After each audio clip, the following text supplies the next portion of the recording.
Millions of American Christians voted for Donald Trump when he ran for president in the last election, and millions more Christians around the world rooted for him to win. Many still do root for Donald Trump.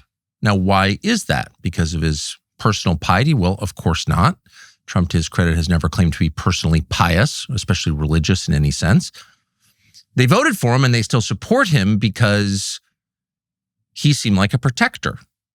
He seemed like someone who might save them from the growing and highly aggressive agnosticism, if not atheism, of, say, the technology class or the bureaucratic class, godless nations of other religions that oppose us. Donald Trump seemed like someone who would protect Christians from that, who was committed to the free exercise of religion in this country and who was also committed to ending abortion.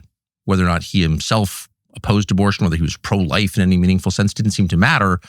He would appoint justices that opposed abortion, that thought Roe v. Wade was unconstitutional. He did that. And that he would basically carry the flag for their issues, and that he was sympathetic to them. And they support him on that basis. Can they still support him? That's the question.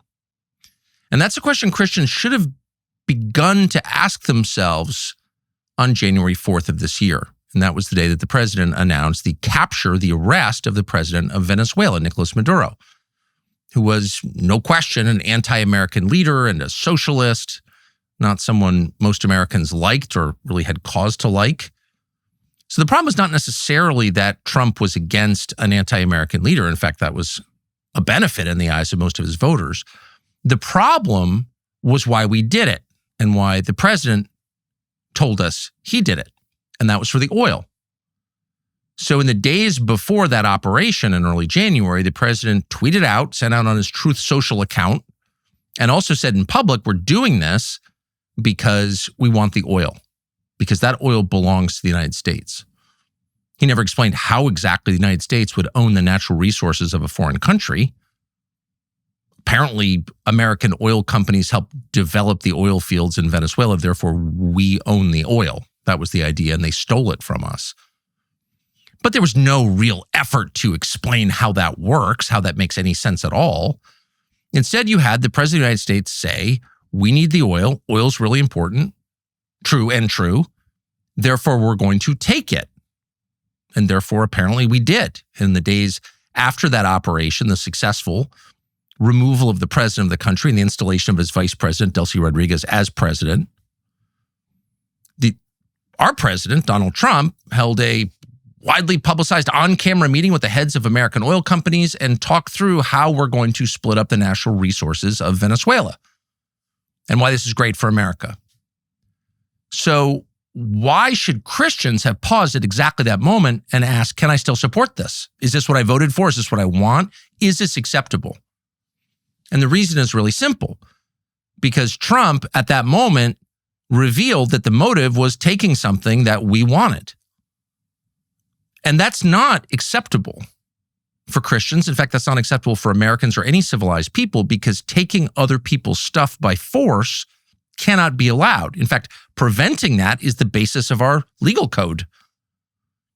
If there's one thing that every person knows, that is, in a civilized country, you can't steal without penalty. It's not allowed. That doesn't belong to you. You can't shoplift. You can't rob banks. You can't embezzle. You can't invade countries to steal their stuff, because they're all varieties of the same theme, which is theft. And theft is wrong. It's wrong under the American legal code, but it's also wrong under the Christian legal code. Theft is wrong. It's spelled out really clearly. It's also intuitive. And here was the president saying, we're just stealing this because we can. Well, as a practical matter, that's quite a thing to say out loud, given that we know from history that the things you do will be done unto you. Once you set a standard, you will have to live by that standard. Write a law, you will be judged by that law.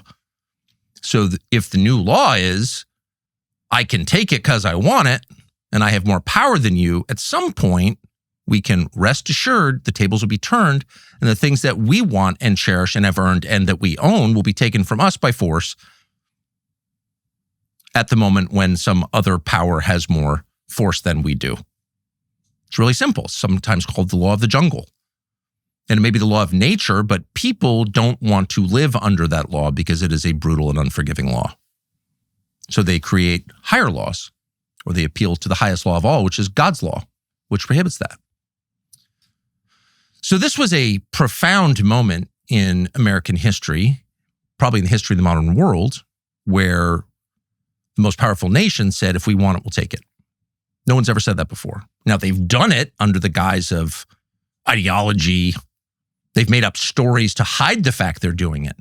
But to say you're doing it implicates everybody else in the crime. You can't say you didn't know. Your president just told you on television, we took out their president because we want his oil. And at that point, you're an accessory to the crime, whether you want to be or not. And it's at that point that a lot of people should have spoken up and said, I'm out. Not that I hate Trump or don't like his entire program. Lots of things about it I love. I'm grateful. I'd maybe vote for him again, but I can't support theft because it's immoral. But they didn't. Maybe some did, but certainly the leaders of the American Christian churches, by and large, said absolutely nothing. And maybe because they said nothing, this accelerated. These are the same people who sort of didn't notice somehow that on Inauguration Day, the president did not take his oath of office with his hand on the Bible. His wife stood next to him holding it. I was about 15 feet away and saw it, but he did not put his hand on the Bible. And that should have been maybe a clue that we need to pause and think about, what is this? Why wouldn't you put your hand on the Bible? If you don't believe in the Bible, you think it's just a book, there's no cost to you to putting your hand on it, just kind of following the protocol, going along with the tradition. All presidents do it. Why aren't you doing it? And you're not doing it intentionally. You're choosing not to put your hand on the Bible when you take that oath. That suggests not that you don't believe it's real, because if you didn't believe it was real, why would you care? You'd put on the costume and take it off. It doesn't matter. That suggests you know it is real and you're rejecting it intentionally. You know what you're doing and you're doing it anyway. But nobody asked questions about that either.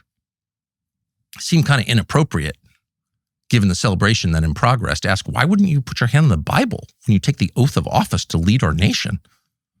But pretty much nobody did. I didn't. I'll admit that. I saw it and didn't say one word. Bothered me ever since. But right around January 4th, it became clear that maybe he didn't put his hand on the Bible because he affirmatively rejects what's inside that book. And what's inside that book are limits on human behavior.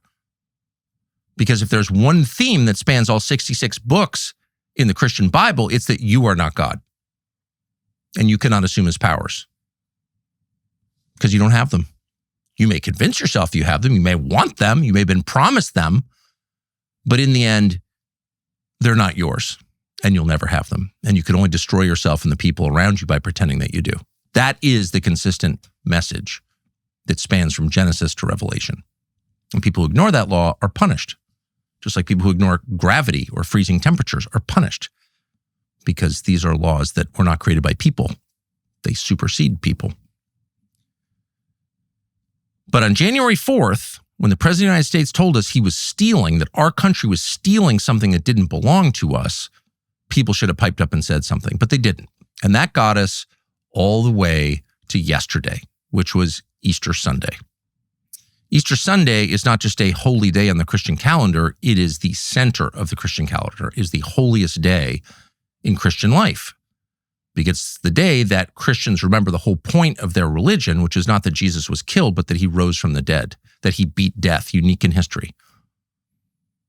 And this is the day that Christians celebrate his resurrection. And in this country, that celebration's been watered down effectively to candy and Easter bunnies, but globally and certainly historically, Easter is the focus. It's preceded by Holy Week and Lent, 40 days of self-denial and prayer, all leading up to yesterday, Easter morning. And for faithful Christians, it is still the biggest day of the year. And it's a day of joy. The thing every person fears most is death. We're born fearing it because we're born knowing it's coming. And Christianity, unique among religions promises victory over it. And Jesus' resurrection is proof that God can beat death because only God creates life.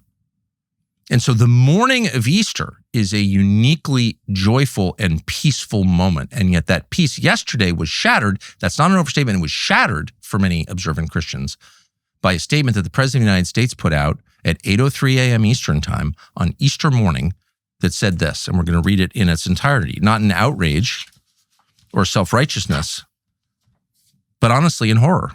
Quote, Tuesday will be Power Plant Day and Bridge Day, all wrapped up in one in Iran. There will be nothing like it. 3 exclamation points. Open the fucking straight, you crazy bastards, or you'll be living in hell. Just watch. All caps. Praise be to Allah. President Donald J. Trump. Now, a lot of people reading that imagined, of course, this can't be real. Did the President of the United States really just write that? And it is real. It is maybe the most real thing this president has ever done, and also the most revealing. On every level, it is vile on every level. It begins with a promise to use the U.S. military, our military, to destroy civilian infrastructure in another country, which is to say to commit a war crime, a moral crime against the people of the country, whose welfare, by the way, was one of the reasons we supposedly went into this war in the first place. They're being killed by their government. We have to rescue them. And now here's our president, not even a month and a half into the conflict, which we are not winning, by the way, because the Straits of Hormuz are not open. There's one way to keep track. That's the measurement. Saying that we're going to use our military to kill the civilians of this country who didn't choose the war. They got nothing to do with it. They're like civilians everywhere. Blow up their bridges?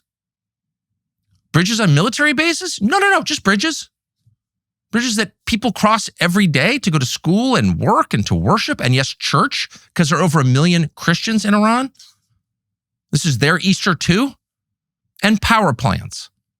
Not the power plants attached to missile factories. Okay. But civilian power plants in a country of almost 100 million people. What happens when a modern country, and a country that has a nuclear program is a modern country, sorry, Iran is a modern country, what happens when it loses power? Well, people die. Babies connected to incubators die. People in hospitals die. And those are the first level effects. And then people begin to starve. And then you have refugee crises. People leave the cities looking for food. And then, yes, they move into other countries. In the region, in Europe, in the United States, you cause chaos and death, mass suffering and death when you do that. And we have done that. We have intentionally bombed civilian infrastructure in Iran. It's totally unacceptable. Not under the phony laws of some international body, but under moral law, God's law. Killing non-combatants, people who did nothing wrong, who didn't choose this war, who were just people created by God. That is immoral. That will never be moral. That can never be justified. That is always wrong. It can be expedient. We need to do this. It doesn't mean it's right. It's the most wrong thing. And we should always remember that what we do will be done to us. Live by the destruction of civilian infrastructure, live by the killing of children, the bombing of elementary schools and colleges. And you will die, and your children will die by those same things. That's just a fact. That's never not been true. We don't want it to be true. It's the last thing we want to be true, but it is nonetheless true. And everyone knows that on an animal level. You can feel that that's true. Ooh, shouldn't do that. You'll be punished for it in this life or the next, or maybe both. For the president to say that and not bother to tell us, oh, it was an accident we did this? Well, one, it makes you reassess the bombing of the girls' school attached to the IRGC naval base, where the children of Iranian military officers were incinerated in a bombing, not one but two, a double tap. Every person has assumed that was a mistake. No American could ever believe the U.S. government would do that on purpose. I still don't believe it. But after this, you have to kind of wonder, how did that happen? Was it bad targeting, coordinates given to us, we hope, by Israel, another country? Maybe it wasn't. Who knows at this point? For the president to call for that, it's worth stopping and saying, no, this is not acceptable under any circumstances. You haven't justified it. You couldn't justify it. And it can't be done in our name. And the point, of course, is to get the Iranians to open the Strait of Hormuz.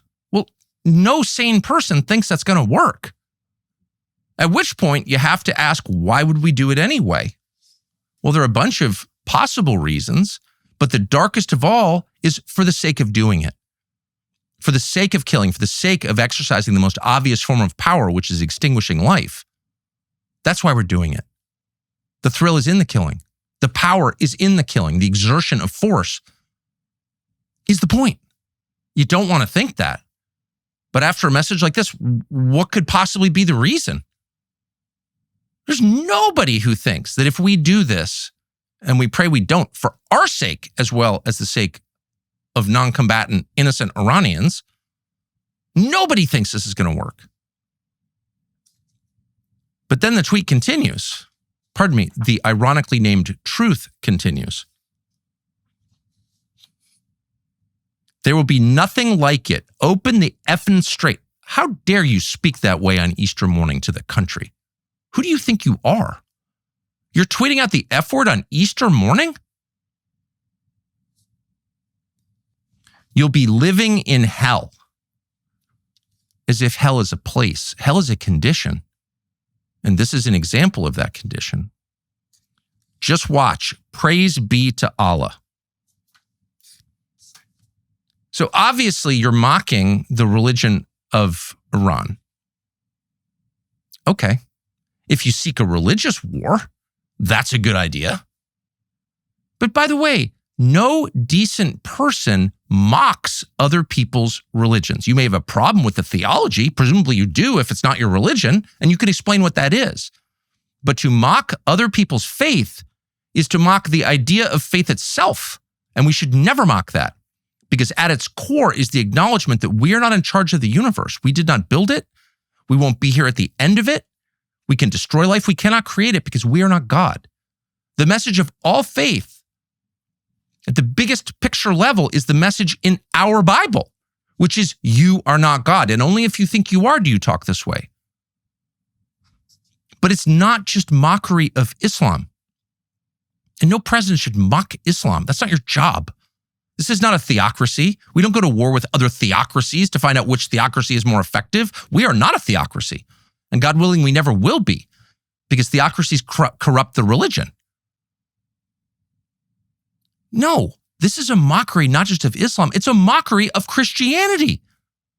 To send out a tweet with the F word on Easter morning promising the murder of civilians and then saying praise be to Allah without explaining any of it, you are mocking me and every other Christian because we're Christians. Oh, I get it.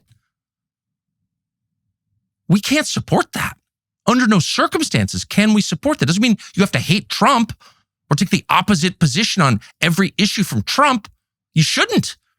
A lot of his positions are the right positions, but you cannot support that.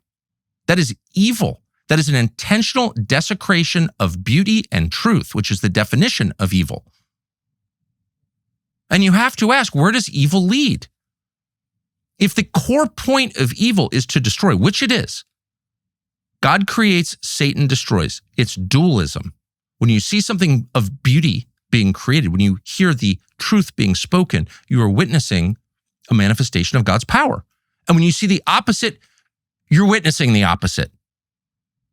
So where does this lead? Well, on a practical level and a spiritual level, they converge in the same place, which is the use of weapons of mass destruction. So on a practical level, on a strategic level, if you're at the Pentagon gaming this out, like, how does this work? The President of the United States keeps laying down markers. You can't go past next Tuesday at 2 p.m. or whatever. You must open the strait or else you'll be living in hell, as if we're not there already. And at a certain point, what we're doing is revealing that we've exhausted conventional power. If there's some tricky way to open the Strait of Hormuz by air, probably would have done it by now, because we are on a path to plunge the world into global depression and famine. And that's not hair on fire panicism. That's math. 30% of the world's fertilizer, 20% of its energy? Yeah, that's a global depression and famine. What happens to Africa? 1.5 billion sub-Saharan Africans without enough fertilizer? Well, a lot of them will be living in the United States. That's just going to happen. It's right across the Atlantic Ocean. Check a map. So getting the Strait open is the essence of the mission. It is the strategic goal. By the way, not to be bitter, it was open on February 27th and had been for, since there were pirates roaming the Strait. For modern history, it had been open. Now it's closed because of this war. Okay, so there's that. But leave that aside. Okay, that was then. How do we get it open? Conventional airstrikes will not open the Strait for very obvious reasons. You can close it with mines. So if you reach the end of your conventional power, where does that leave you? Oh, with non-conventional power. What's that a euphemism for? Nuclear weapons. And the effects of that hardly need to be explained. Well, they can't be fully known because modern nuclear weapons have never been used. But you can just draw obvious conclusions, like life in Iran, not possible. So you wipe out a country of 92 million people. What about directly across the Persian Gulf? What about the 7 other countries? All of them allies of the United States, the biggest oil-producing countries in the world. Could you live there? What about the 100-odd million people who live in those countries? Maybe not possible for them either. Would a nuclear strike be followed by peace? Probably not. The U.S. isn't the only country in the world with nuclear weapons. You could have a global nuclear war. That's why we haven't used nuclear weapons in 80 years. No one has. Because you don't know where it goes from there. This is insane, okay? This is insane. It's hard to believe you even need to say this out loud. Oh, but you do. Because all things being equal, that's where we're heading. And how do we know that? Well, there are a million signs, but the most obvious is the dumbest neocons in Trump's orbit are saying it out loud. Now, in some cases, you don't even want to mention their names because these are not decision makers. These people are very much like Jeffrey Epstein. They're not actually the evil mastermind. Jeffrey Epstein's kind of an idiot. He's an employee, obviously. He's a communications hub. He's to get the message out to your people. And it's the same with America's most prominent neocons. They're not making policy. They don't understand anything. They don't have huge audiences. They have no organic power. They're messengers and flack takers. They're the ones who get the abuse for the policies of others. Put some lunatic on TV. Rah! Everyone can hate him. But is he coming up with the plan? No, of course not. He's got a weekend show on Fox. But it's useful to watch what he says. In fact, the President of the United States himself has said this. Watch Mark Levin on Saturday night. You think Trump is dumb? You think he's doing this to juice Mark Levin's ratings? No. It's not possible to increase the ratings of someone nobody wants to watch. The point is to send a message. That's not a conspiracy theory. It's true. Levin's show, written probably not by Levin, which has almost no viewers, has been a place where the future is revealed in its broadest outline. It's a place to test ideas. It's a place to announce obliquely what's going to happen. And his most recent show should get you sitting bolt upright in your chair. And yes, this ran this weekend, Easter weekend, as if the defiling of beauty couldn't be more obvious. Easter week, could you pick another weekend to give the finger to Christianity other than Easter weekend? Apparently not. In fact, of course you couldn't. That's the point. Do it on Easter. Anyone who will accept this will accept any humiliation. In any case, here's what Mark Levin said on his Easter weekend show about what we ought to do next in Iran. Watch. And the casualty numbers, as horrible as any casualty is, need some context. Let's look at World War II. The Battle of the Bulge, 80,000 to 90,000 plus casualties, deaths and injuries and so forth, nearly 10% of all the casualties in World War II happened at the Battle of the Bulge near the end of the war. The Battle of Okinawa, 50,000 plus casualties, over 12,000, nearly 13,000 killed on that island, which is what convinced Truman that we would lose a million men if we didn't drop the atomic bombs that we did. So this is a war or a peace mission to stop nuclear weapons that can blow away millions of Americans. Every bit as important as World War II. This is a crucially important military operation, war, call it what you want, peace mission. And we ought to be celebrating the success of our military, unifying around our military and our commander-in-chief, and urging them to complete the task so our country is safe from nuclear weapons by insane, suicidal primitives from the 7th century.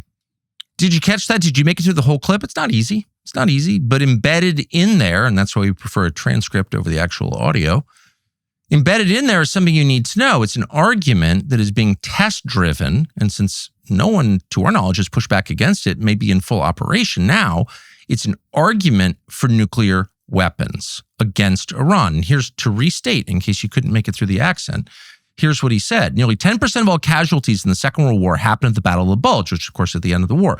The Battle of Okinawa, 50,000 casualties, nearly 13,000 killed on that island, which is what convinced Truman, Harry Truman, the then president in 1945, we'd lose 1 million men if we didn't drop the atomic bombs that we did. Did you hear that? That's Mark Levin's counsel to our sitting president, Donald Trump, right now. You are looking at a choice between the catastrophic loss of your troops in a ground war or the use of nuclear weapons, which, in a sense, if you think about it, just think about it for a second, is actually an act of peace. It's an act of peace. The most humane thing you could do is to end this now with nuclear weapons. That's the case Mark Levin is making to the president, who just last week recommended that all Americans watch Mark Levin's show. Okay. This is not like crazy dot connecting here. This is one-to-one. This is really obvious where we're moving. And again, we're moving toward the use of weapons of indiscriminate mass destruction, possibly nuclear weapons, but non-conventional weapons. Not bombs dropped from the air or missiles launched from launchers, but the use of weapons that have never been used in war ever. And the argument is the same argument that you heard in 1945, or didn't hear, by the way, if you're an American civilian, no one ever cuts you in on this. Thank heaven for Mark Levin saying it out loud so the rest of us can at least follow along and know what we're in for and implicated in. But the argument that it's actually much more humane to kill tens, hundreds of thousands, millions of civilians than it is to fight it out with the Marine Corps on the rocky shores of mainland Iran. That's the argument. But it's not just the argument that one guy in cable news is making. It is the logic of escalation in this war, because in some sense, Mark Levin is right. We are not going to open the straits with the United States Marine Corps, the 82nd Airborne, or the Tier 1 operators that everyone on cable news seems to know so much about. The Tier 1 operators, Tier 1. Just guys, like some of the best guys actually in America could be killed in this. That's a better way to put it. It's a more real way to put it. They are not going to open the strait. And so unless somebody puts the brakes on right away, we're going to wind up in a place that we can't even imagine. Not just Iran, us and the rest of the world. And so that means, because this is obvious to anyone who's paying any attention, that if you work in the White House or in the U.S. military, now is the time to say no, absolutely not. And say it directly to the president, no. In case you're thinking about using some weapon of mass destruction against the population of Iran, in whose name we liberated Iran, we killed their religious leader for their benefit. Do you remember that? This was last month. Those people who are in direct contact with the president need to say, no, I'll resign. I'll do whatever I can do legally to stop this, because this is insane. And if given the order, I'm not carrying it out. Figure out the codes on the football yourself, because everything hangs in the balance right now. This is not hysteria. This is 100% real. And yet the people in this country, by and large, sort of sleepwalking along. No, the future will be pretty much like today, maybe a little different. That's not the lesson of history. Things change fast and forever. There are pivot points where nothing is the same. And sometimes it's better, but mostly it's not. And this is one of those cases where it might not be at all better. But there's something else to think about, something maybe even more important than whether we have a nuclear war. What could be more important than that? Well, your soul, the way we worship God, whether we acknowledge God or not. That's more important ultimately than anything else. And you have to think through, like, could there be a spiritual component to what we're watching? Is it just a conventional escalation ladder in a badly thought out war with ill-defined goals, and we just wound up in this really tough place where we face either humiliation on the one side or a nuclear launch on the other? That's part of what it is, but could it be something bigger than that? Is it possible that what you're watching is a very stealthy yet incredibly effective attack on what, from a Christian perspective, is the true faith, belief in Jesus? Is that what really is under attack here?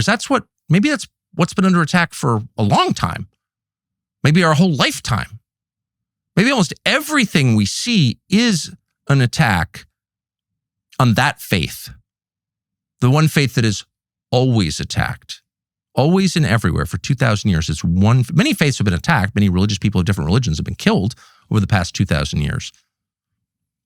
But there's been only one sustained effort to exterminate a faith, and that's the Christian faith. Could that be part of it? And is it possible that the president sees this not just in geostrategic terms, in military terms, in economic terms, got open and straight? Okay. Is it possible the president sees this in bigger terms? Sees this as the fulfillment of something or the elevation to some higher office beyond President of the United States? That's entirely possible. And that's not an attack, but it's also not a guess. Because at every turn since the inauguration last January, there have been religious leaders on the scene telling us out loud. Most of us ignored it because we're just so secular, we just sort of ignore it. Got some sleazy Southern Baptist preacher who says whatever for money. Okay, got it. We've ignored that this could actually be real. There's something going on here. And we shouldn't ignore that. We should always remember that just because we're a secular nation, have been overwhelmingly secular, maybe not coincidentally since we dropped those atom bombs 80 years ago, doesn't mean that we live in a world where everyone else is secular. And it definitely doesn't mean that the spiritual realm has been eliminated, that is not real, that the only things that matter are the things that we can see and hear and feel and taste and measure. Talk about fake. Talk about a silly religion. That's the silly religion. In real life, in the life that every person lives, no matter what your religion or lack of it, there is a daily recurring experience of the transcendent, things you cannot explain or see or touch or feel or taste or measure. That is every bit as real. In fact, it may be determinative. And maybe the most important things in your life are the things you don't fully understand. All of us know that. And so when people start making reference to mystical religious principles that we don't understand, it doesn't mean that it's fake. They may be getting it wrong, but it doesn't mean there's not something real at the center of this. Of course there is. And only a civilization as bereft of spiritual language as ours wouldn't pick up on that immediately. What do you mean, praise be to Allah? What does that mean? Why are you studying this out on Easter morning? I mean, obviously it's designed to offend and degrade and defile. Got it. But is there something else going on here? And one of the keys to this is the behavior of a woman called Paula White. In a moment, we're going to speak to a man who studied her, who went to her church yesterday, called Nathan Abfell. Fascinating conversation with him, which we just finished, where he tries to understand who are these people encouraging the president of the United States to see himself as a millennialist figure, as part of the eschatology of like part of the end time story. Who are these people who are encouraging the rebuilding of the third temple in Jerusalem, whatever that is? Like, what is this? Is this Christianity? Is it something else? And he knows a lot about it, and it's a fascinating conversation that I hope that you will watch. But at the center of this is the most unlikely person of all, a ludicrous figure, someone who's so absurd on one level that it's impossible to take this person seriously. That would be Paula White, the president's spiritual advisor. And because she's so self-evidently not worth taking seriously, most people don't, and they just tune it right out. Who cares what she says? What does it have to do with the economy? Oil prices, GDP, reopening the strait. I don't know. Maybe you should listen a little more carefully. So here's one example. This is something that Paula White said about the president right before this recent escalation during Holy Week at the White House, a gathering to which many American Protestant leaders, big ones, Franklin Graham included, were invited. And they gave a blessing to Donald Trump as he accelerated this war against the civilian population of Iran. Here's what she said about Donald Trump. Watch this. Jesus taught us so many lessons through his death, burial, and resurrection. He showed us great leadership. Great transformation requires great sacrifice. And Mr. President, no one has paid the price like you have paid the price. It almost cost you your life. You were betrayed and arrested and falsely accused. It's a familiar pattern that our Lord and Savior showed us. But it didn't end there for him, and it didn't end there for you. It's hard to believe that's real. That is so vile. It's such a sacrilege. Standing in front of American flags in the White House with some kind of beta evangelical leader nodding along as you liken the president of the United States to Jesus, the Christian Messiah, God in human form. How could you say something like that? How could the rest of us sit by and not protest when she said something like that? How could any Christian watch that and not feel revulsion? Well, because people didn't pay attention or they didn't think about it. Oh, it's just the praise that Trump demands. Fine. Not the first vain president, not the first vain leader, that's for certain. But to compare him or any president to Jesus has got to be a deal killer. That is the end. You cannot allow that in good faith. If you're a Christian, you have to say no to that. Doesn't matter whether you voted for Trump, campaigned for Trump across many states, defended him for 10 years, still like him, doesn't matter. You cannot compare a president, a secular president of the United States, or anybody, any human being to Jesus. Why? Well, because again, it is sacrilege prima facie, but because it distorts who Jesus is. It is a lie about Jesus. Did Jesus command the disciples to go out and kill people? Where in the New Testament is that? Well, most people probably don't even know because they don't read it. Because their understanding of Christianity comes filtered through people like Paula White and Franklin Graham and many others of varying levels of good faith or maybe entirely good faith, but they don't read it themselves. Kind of weird if you think about it. It's a great story. You don't have to believe in it to enjoy it, to learn from it, to love it, actually. And if you're a believer, you need to read it, and it's not hard to read it. By the way, it's on Amazon.com. Try this. New Living Translation, NLT. Probably the most modern colloquial English translation of the Bible. Easiest to read. It's great. It's $4.30 on Amazon delivered to your house. NLT. Just read it. Just read the 4 Gospels. You don't have to believe it. What do you think of that? What's the picture that emerges? Matthew, Mark, Luke, and John. Just 4 stories about Jesus from slightly different perspectives. Is the man that you read about, the Messiah you read about, recognizable as you listen to these people talk about him? Does he send his disciples out to kill? Well, I'll answer the question, having just read him. No. He sends them out to be killed. He says to them, go out, tell the truth. The world will hate you for it. Take no weapon, take no food, take no money, take no talking points. I'm not even going to tell you what to say. Just tell the truth. God will speak through you. Totally unprepared. Doesn't give them a map. Doesn't give them a plan of any kind, and he gives them no defense. And he says point blank, again and again, you could be killed for this. Probably will be. In fact, they all were. So far as we know, they were all killed. That's the Christian message. Now, you may think that that's absurd. Many have. Nietzsche was revolted by it. Get it? But that is what Jesus said.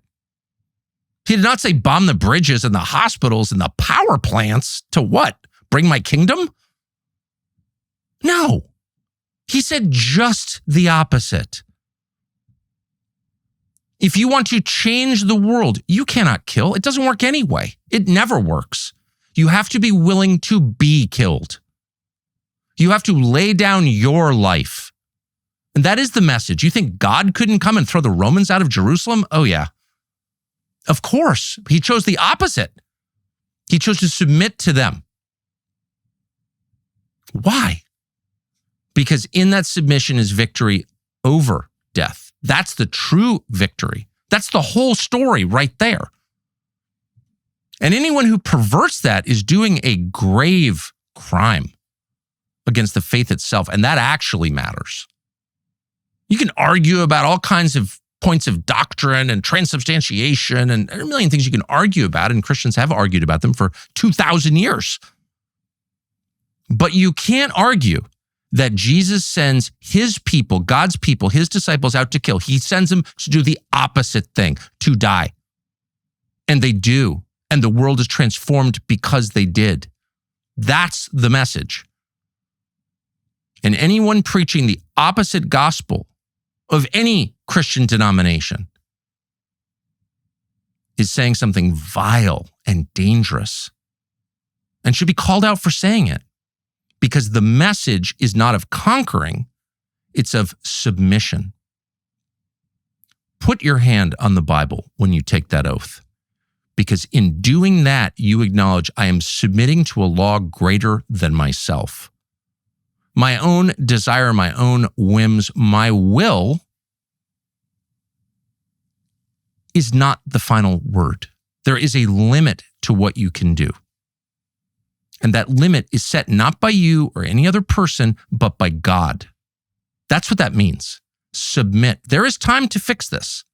There is time to prevent whatever is coming next, whether it's the murder of civilians and children by air, or whether it's something even worse than that. There is time to fix it. All is not lost. But the first step, and this is also the first step toward faith, is submission. There are things I want to do that I will intentionally not do. I will submit to a law higher than my own desire. That's the first step towards civilization. And it is the first and absolutely mandatory step toward averting the true disaster that is coming. And we pray that the president will take that step and that those around him will take that step, because everything hangs in the balance. And with that, here's our conversation with Nathan Apfel. So thank you for doing this. Yeah, thanks for having me. I think you will unravel many mysteries. I'd never heard of Paula White. I ran into Paula White for the first time, heard her name for the first time when I ran into her in person right outside the Oval Office last winter, right after the inauguration. And she introduced herself to me and said, I'm the head of the Religious Liberty Commission or something. And I remember thinking, I'm so glad there is such a thing, because we need it. We need religious liberty almost more than anything. And I said, I felt moved to say, just like escaped from my lips, thank you. And I really hope that you will do something to protect the Christians of the Middle East, particularly in the Levant. There are a lot of great Christians there and they're being hurt and nobody seems to care. And she recoiled. I remember thinking she doesn't like this at all. That was my first and only experience with Paula White. And so I've wondered ever since, who is Paula White and how did she become the president's main spiritual advisor? You told me this morning that you went to church on Easter Sunday, which was yesterday, at her church. Mm-hmm. And so before you give us the overview, can you just describe what that was like? It was an interesting experience. You know, when you see Paula on stage next to Trump, or you see any big evangelical leader, Kenneth Copeland, Franklin Graham, you'd expect their church to be massive. Yeah. You know, thousands and thousands of people. They're pastors. They have a church. They're pastoring people. They're shepherds. Exactly. They're the shepherd. Yeah. And so we pull up And I expected a very big building. Where is it? It is in Apopka, I think I'm saying it right, Florida. So just north of Orlando. Okay. And I've been to Joel Osteen's church, tens of thousands of seats. I've been to Second Baptist, 93,000 members in that church. I know big church, right? It looked like one of those metal sheds, one of those big, like 5,000 square foot. It looked like an airplane hangar, basically. And I was like, this is just awkward. The parking lot probably fit 50 cars. And so it was just an overflow in a dirt lot. This is a good size, like, setting for you. They just had a simple coffee maker, like a standard pot coffee for their entire congregation. And so I walked in, I counted about 400 chairs. And when I got there, which was the time the service started, there was 7 people sitting. On Easter Sunday? On Easter Sunday. And so we walked in, they put us 2 rows from the stage. And ironically, Paula's daughter-in-law approached me. And I was there with my girlfriend, and she approaches us and goes, who are you? And I'm wearing a floral shirt, yellow sunglasses, and an Alabama hat. Like, I try to be awkward in these situations. And she comes straight up and she goes, I'm Paula White's daughter-in-law. And I'm like, I'm Nathan. I don't hide who I am. And she's like, would you take a photo in front of our Easter display? And I'm like, sure. And so I walk over, and Paula White's daughter-in-law is taking a photo of me. And I'm like, okay, can we get it? And I wouldn't be surprised if it's on their Instagram this morning, because it was for like their Instagram. So we go in, we sit down, and it packs out to about 200 people on an Easter Sunday. One of the 2 biggest, Christmas and Easter, the 2 biggest holidays for Christianity. 200 people show up to this thing, mostly African Americans. I was one of 6 white people. And then you got this white woman on stage. And that was the setting. That's her church? Her church, yeah. Well, don't get me wrong. They got the lights and the fog machine and the jib arm that flies over the crowd. It's a production studio is what I would call it. Production stage. So the point is not to minister to the people in the church, take care of their problems, counsel them, bring them closer to Jesus. The point is to produce a TV show? Is that what you're saying? That's what I would say. Similar to Joel Osteen, he's a TV producer by trade. Kenneth Copeland, same thing. When I went to Kenneth's church, it was very small. Sat maybe 400 or 500 people, and it was a massive studio with multiple jib arms, multiple cameras, security, massive stage. I produce TV. Like, they produce TV. Yeah. That's fascinating. Mm-hmm. So did she preach? No, her son preached. Yes. So she got up and gave a little message in the morning, a little prayer. And there was a really weird dynamic between her and her son. And I've got their bylaws, which I think explain why. But her son gave and got up and gave, honestly, a really sound message. Like, I give a shout out to Brad. Like, that dude knows the Bible. And it was very interesting to me because I saw him visibly wrestling with this idea of shepherding and then the idea of the institution. And there was times where he would look at his mom and just throw daggers at her about corruption, power. It was a very interesting dynamic, and she would belittle him too. It was wild. During the service? Yeah, during the service. On Easter Sunday. On Easter Sunday. And then once he finished the sermon, which, hey, Brad, great sermon until the very end, because then he's like, I don't want to do an altar call, but I'm a charismatic, so I have to do an altar call. And I'm like, well, you don't have to do an altar call. What's an altar call? It's basically him saying, hey, if you're not a Christian, come down to the stage. You're going to say, Jesus is my savior. I'm a sinner. And boom, you're a Christian. And that's a relatively new technique in Christianity. 200 years ago, altar calls were not a thing. And so altar calls are just a kind of a new tool that churches use to read metrics. Because at the end of the day, how are we performing? Oh, here's how many salvations we've had and how many baptisms we've had. And so he's not for the altar call, but you can tell he's wrestling with the institution that his mom gave him. And then after the altar call, she got up and I'll quote her here. She goes, I'm going to speak for 60 seconds. She spoke for 8.5 minutes. I have the recording, how to give her money. And yeah. She did an 8.5 minute money pitch in church? Correct. Yeah. At the end. What did she say? She said, and she had an envelope, and she goes, my son moved me so much. In this envelope, I have a sacrificial gift for him in this church. She didn't tell us what it was or how much it was. And she goes, well, if I could, I'd sell my house, but I can't sell my home. Why? I don't know. I would ask her the same thing. And she goes, I have shoes and jewelry, but I can't sell those. And so this is my sacrifice. And then she looked out and she goes, you guys need to sacrifice. She goes, that nice Easter dress you're wearing, your sacrifice should be more than that dress. And she goes, Christ was the sacrifice and the offering and the tithe, but that doesn't mean it stops with Christ. Oh, this is a hard sell. Hard sell. So you need to sacrifice. Jesus died, so send me money. Mm-hmm. Well, and then it was cute. She goes, oh, and we do so much for the community, which they do things for the community. She goes, we do a food pantry and we give away food. Well, you don't pay for that food. That food is delivered to the church and then the church distributes it. So you're raising money for a food pantry that you have, but you don't have to buy the food.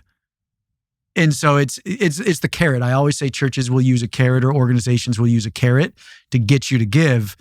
And out of your gift, let's say it's 100 carrots that they get, and they're going to use that one carrot to kind of dangle in front of your face. Did you get a sense that Paula White was leading like any kind of pastoral care? Because, people have problems in churches as in everywhere else. And one of the main jobs of a pastor is to be the shepherd for that flock, right? It sounds like her daughter-in-law likes to do that. Mm-hmm. Charismatics are very charismatic, so she prays in tongues and, they do all that. So they're very into that.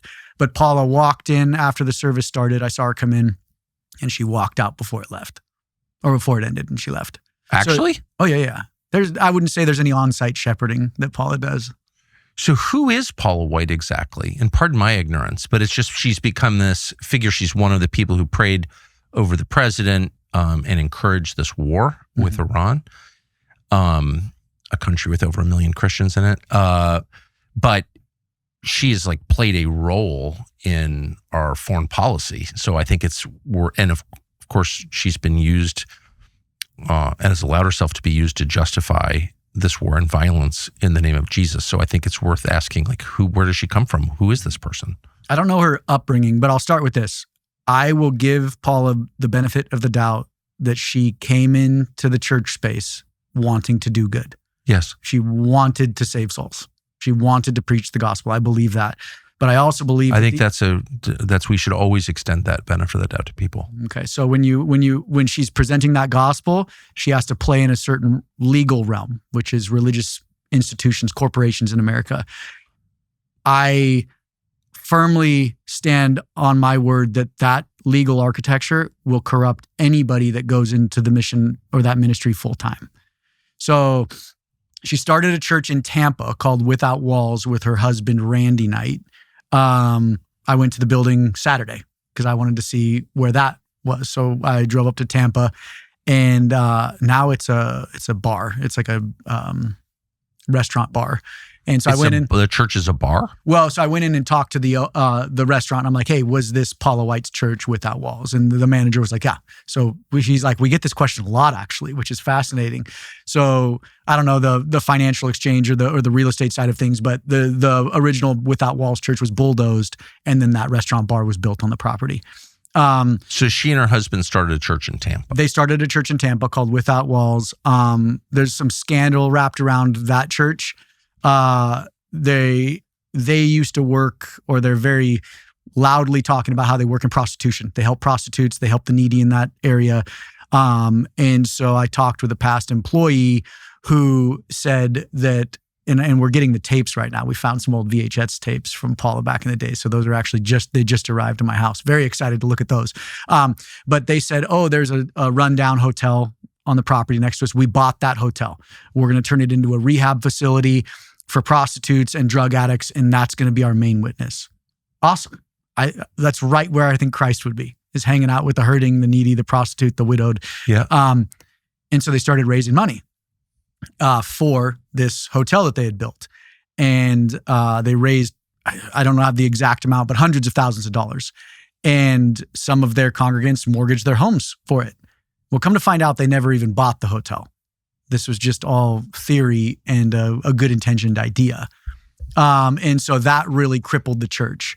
And at the same time, her husband kind of, I'll just say, fell off the wagon. And so they got divorced. And her spiritual advisor was T.D. Jakes. Do you know who T.D. Jakes is? Yes, I've met T.D. Jakes. Yeah. So her spiritual advisor. Famous black preacher, built like a linebacker. Yep, huge. Yep. He was her spiritual advisor. He was also another pastor's spiritual advisor in Opopka. And unfortunately, that pastor in Opopka OD'd in a bathtub and On drugs? on drugs. Yeah. And he was with a prostitute. The prostitute made the call, the emergency call. He died. And so T.D. Jakes, as Without Walls is crumbling, T.D. Jakes, as the spiritual advisor, tells Paula to go take over this church in Apopka. So Paula White moves to Apopka, takes over that church, which they rebranded to Story Life Church. And that became her home church. Wow, that's quite a story. So then what happened? She gets remarried, or She's remarried to one of the band members of Journey, that awesome band that I love to listen to. Yeah. So he plays piano for her on stage, as she preaches. It's a great husband-wife duo. Yeah. So she did pastor this church. She's since passed it down to her son, Brad Knight. And why did she pass it down? Because she became a special government employee under Trump.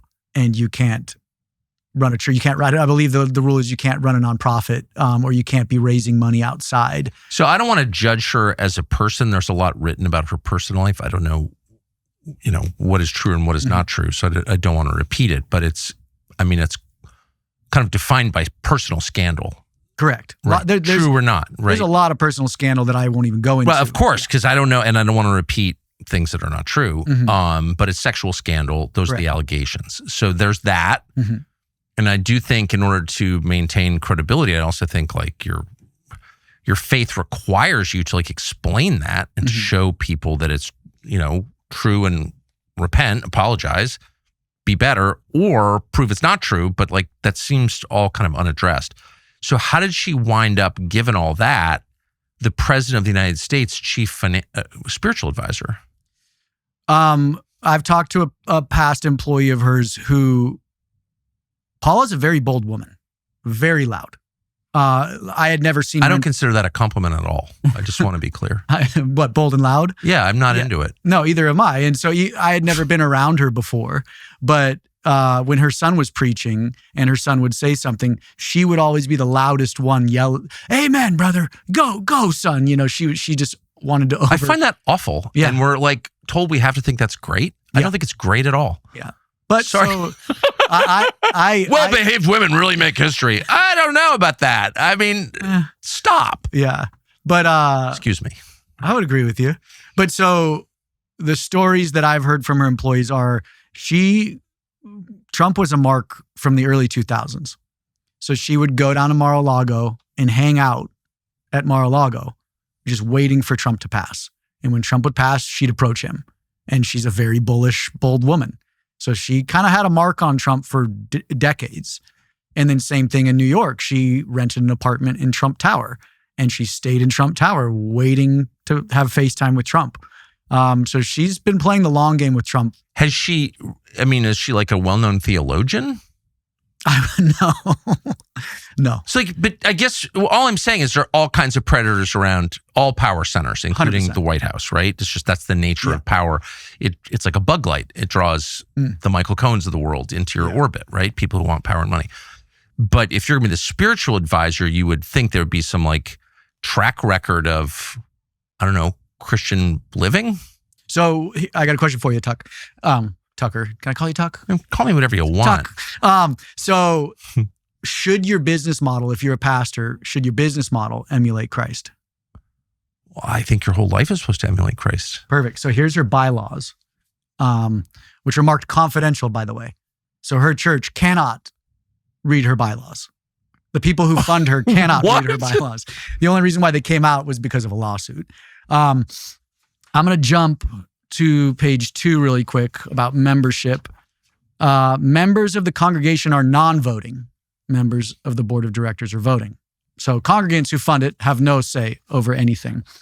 We'll jump a few pages further about removing officers. So if for some reason she had a scandal, right? Usually we remove officers from corporations that have scandals or abuse their control and power. But not for her. Ready? Any officer except the pastor president, she is the pastor and president, may be removed from his or her office by the board of directors. The pastor president shall have the authority to remove any officer from his or her office at any time at her discretion. So she cannot be removed because any officer except the pastor president can be removed. And then she can fire anyone at any time for anything. So she has unilateral control. It gets better. Ready? Section 5 is resignation, removal, succession of pastor president. If the pastor president voluntarily resigns, she may designate her successor. The pastor president shall serve as president and a member of the board of directors until her death or resignation without need of election or appointment. She shall not be subject to removal. These are her bylaws. Says that? Says that. Is this a monarchy? What is this? It's a monarchy. It's a monarchical power.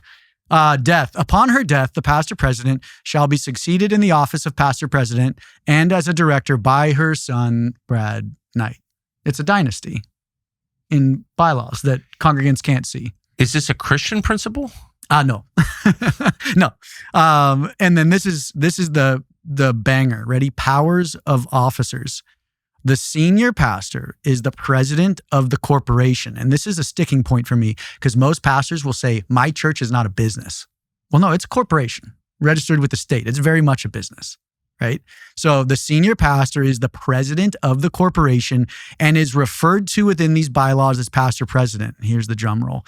The church finds its headship under the Lord Jesus Christ in its pastor president. So you don't find your headship in Jesus Christ. You find it under the Lord Jesus Christ in Paula White. So if I want to get to Jesus Christ, I have to go through Paula White. I believe we had a Protestant Reformation to get away from this idea You can keep that copy. that the leader is infallible and the leader speaks always and everywhere for God himself. Yes. Isn't that why we had the Reformation 500 years ago? Well, that's the point of Christ. Christ came to remove middlemen, to remove the Levitical priesthood. That's what I thought. Yeah. Wow, that's So- so how unusual. I've never heard of anything like that. How unusual is that? That's pretty aggressive bylaws, but here's Second Baptist bylaws. So I had a fun interaction in Houston the other week. This is a church with $1 billion in assets in Houston, $1 billion. It's 98 years old. So that means generation after generation of generous, Christ-centered Houstonians have funded this building. Some of my favorite people in the world and relatives of mine who I really look up to as Christians, have spent a lot of time in that church and helped fund it and There we whatever. go. So I know that there are true Amazing people. Christians in that church. 93,000 members had voting rights. And voting rights are, hey, just like a democracy, just like America, a republic, we want to have a say in Just how... like the church in Acts, Yes, we want to have a say. the earliest church. And that's what we should probably be modeling ourselves after, Yeah. right? We want to have a say in how this all operates. A couple years ago, one very interesting lawyer from Dallas, who I've had multiple interactions with, and then the young family decided to, in a shady back-end deal, remove voting rights of 93,000 members like that. So $1 billion in assets that was voted on by 93,000 members in a single meeting on page 7, removed the voting rights. As such, members are not entitled to vote in person, by proxy, or otherwise. So $1 billion in assets were put into the hands of 6 people, 5 of which are related. When did that happen? 2023, and now there's an ongoing lawsuit because the congregants are suing for their rights back. How can you do that? You can't, but shady lawyers. So this is a big thing that we talk about in the religion business in season 1. The church was never meant to be a capitalistic endeavor.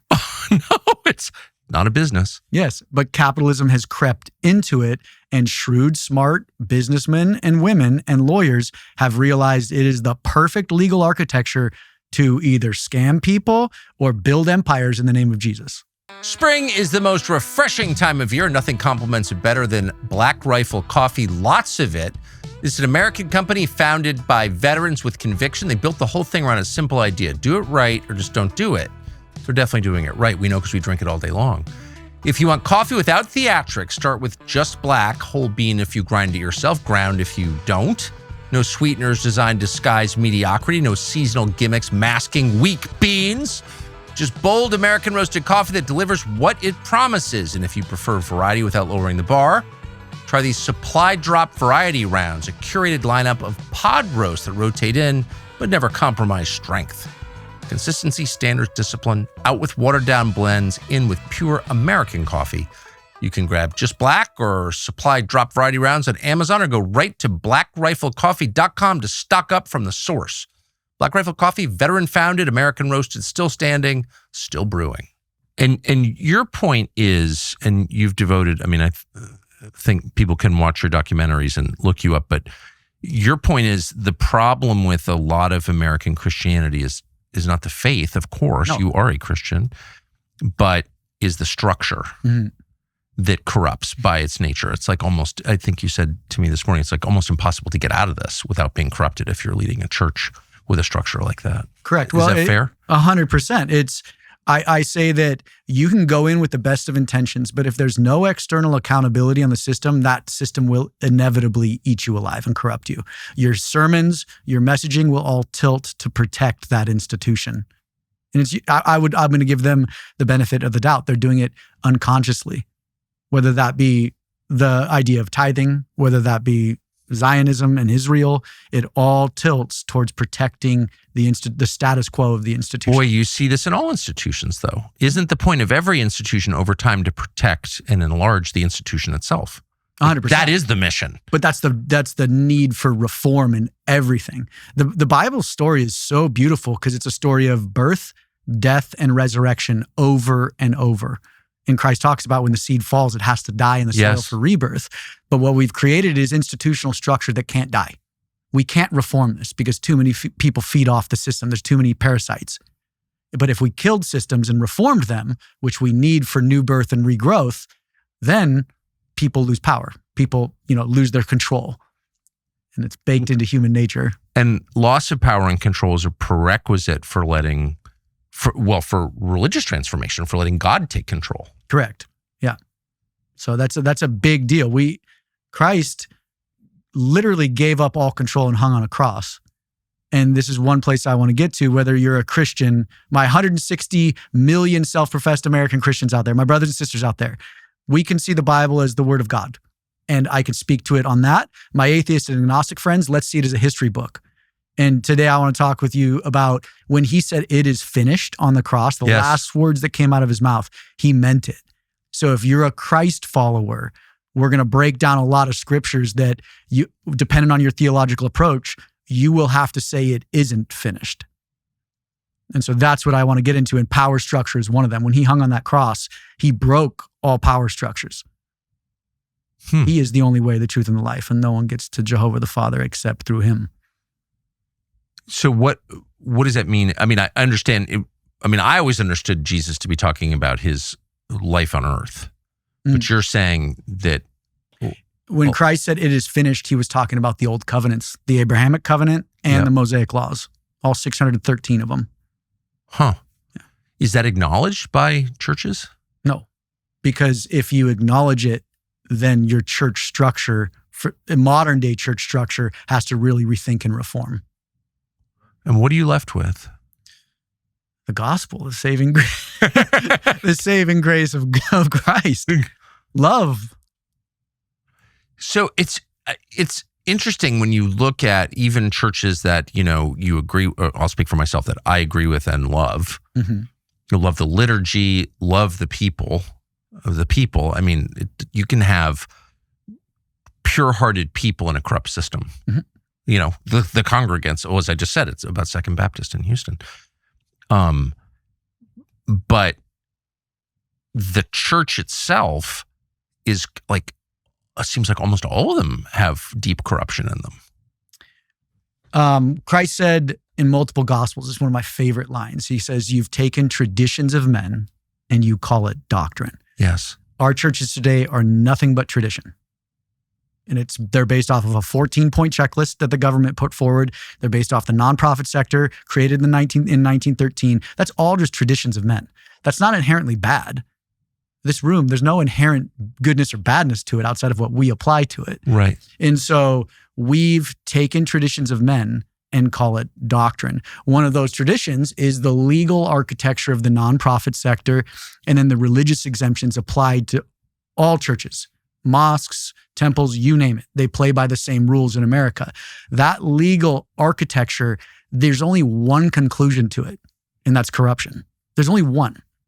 When you look at how it's structured, there's no external accountability from an exterior source to hold the institution accountable. The government does not hold religious institutions accountable. So what it means is we hold ourselves accountable. That's the stupidest thing I've ever heard scripturally. Like, we can't hold, should we just sit around and be like, hey, Tucker, you and I, we've got $1 million sitting on this table. What should we do with it? Well, let's just hold each other accountable with what we're going to do with it. No, we need some outside pressure saying, hey, let's oversee what we're going to do and how we're going to steward those resources. And the best part about that million, or the ironic part, is it's not even yours and my resources. It's the donors who gave it to us. And so the system right now is just set up for failure. Inflation makes credit card statements particularly scary. You work 40, 50 hours a week just to buy groceries and gas, things you used to be able to afford without thinking that much about it. Then the banks charge you 20% interest. If the system is designed to keep you underwater, it's working, but there's another option.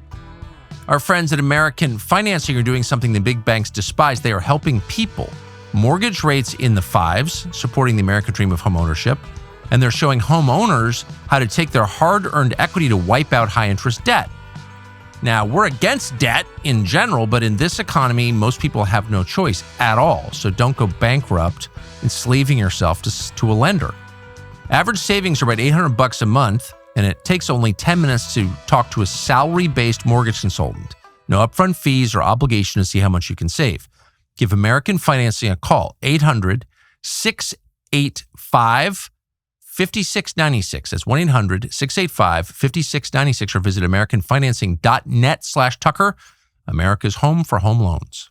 And you think it's uniquely bad in this country because of the nonprofit structure devised in 1913, same year as the income tax, I think, correct? Same thing, same year as Jekyll Island and all sorts of interesting things. And then you made reference to the 14-point checklist. Can you just fill us in on all of that, since I'm ignorant? Yeah, so in 1913, the IRS carved out, or the government carved out, the nonprofit sector. It looked at all the institutions in America, and it said, wow, there's really brilliant institutions that help social good. And this is a big one. They build local social capital in their community. Yeah. 1913 is pre-really technology. You know, your life was like an 80-mile radius, basically. Yes. So you cared about your local community. And so the government said, hey, these businesses do things that we can't. The Salvation Army was a great example. So the Salvation Army does things for its local community that the federal government and state government cannot do. So we're going to carve out these businesses and say, hey, you don't have to pay taxes. You have more freedom to pursue your mission, which is building social capital in your community, helping the homeless, the needy, basically Matthew 25, which is who Christ told us to help. Flash forward to today, there's 1.9 million nonprofits. So it went from 12,000 organizations in 1913 to 1.9 million. And you have to ask, why the jump? And most arguments are, well, Nathan, population increase. Okay. Population increased 4.3% in America from 1913 to present day. If you do the math, that's around 50,000 organizations today. So population increase didn't increase the nonprofit sector. So how do we go from 12,000 to 1.9 million? Well, I think a lot of good intentioned people wanted to help people, but the lack of accountability in the system has turned the nonprofit sector into an opportunity for massive abuse and inurement. An inurement is, I don't have the definition in front of me, but it's basically no founder, family member, or executive can inure themselves by the benefit of the organization's net assets or net resources. So I can take a salary, but I can't use it like a personal piggy bank. Right. And these guys use it like a personal piggy bank. And most people use the nonprofit sector not like a personal piggy bank. How do they do it? From a church perspective? Yeah. Well, you can, Tucker, start a church right now. You can just say, I'm a church. And because you say you're a church, you get that designation from the IRS immediately. They don't have to approve you of it because of this, what I would argue, separation of church and state. And that's like a double dip. You know, they love to say separation of church and state until they want the state to help them out. And it's an interesting rabbit hole to go down. But then you just file with the state. You file your articles of incorporation, so you are a business, but you never have to tell the Fed what you're doing at all.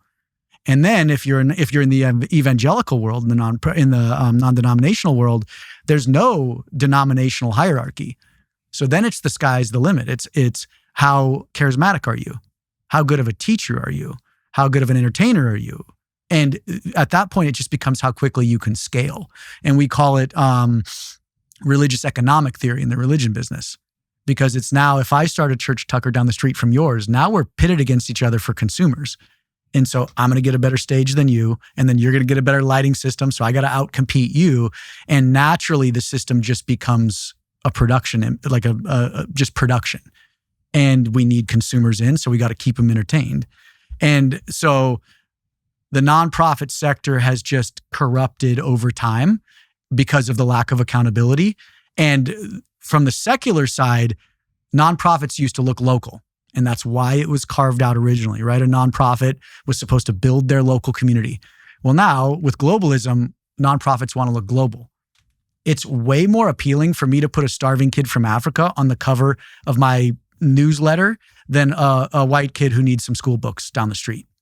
And so the secular side went global, so they forgot about the local community. And then the church started pitting against each other for consumers. And so the nonprofit sector just naturally is corrupted, and it's never been reformed. So that's how you wind up with churches, air quotes, that are actually TV studios. Correct. And ironically, so the 14-point checklist, which I originally thought came from the IRS, because there were so many churches popping up. Someone was like, how do we define what a church is? You know, like there was a big lawsuit. I can't remember. It was in the 50s or 60s. And it was literally a wine distillery was registered as a church.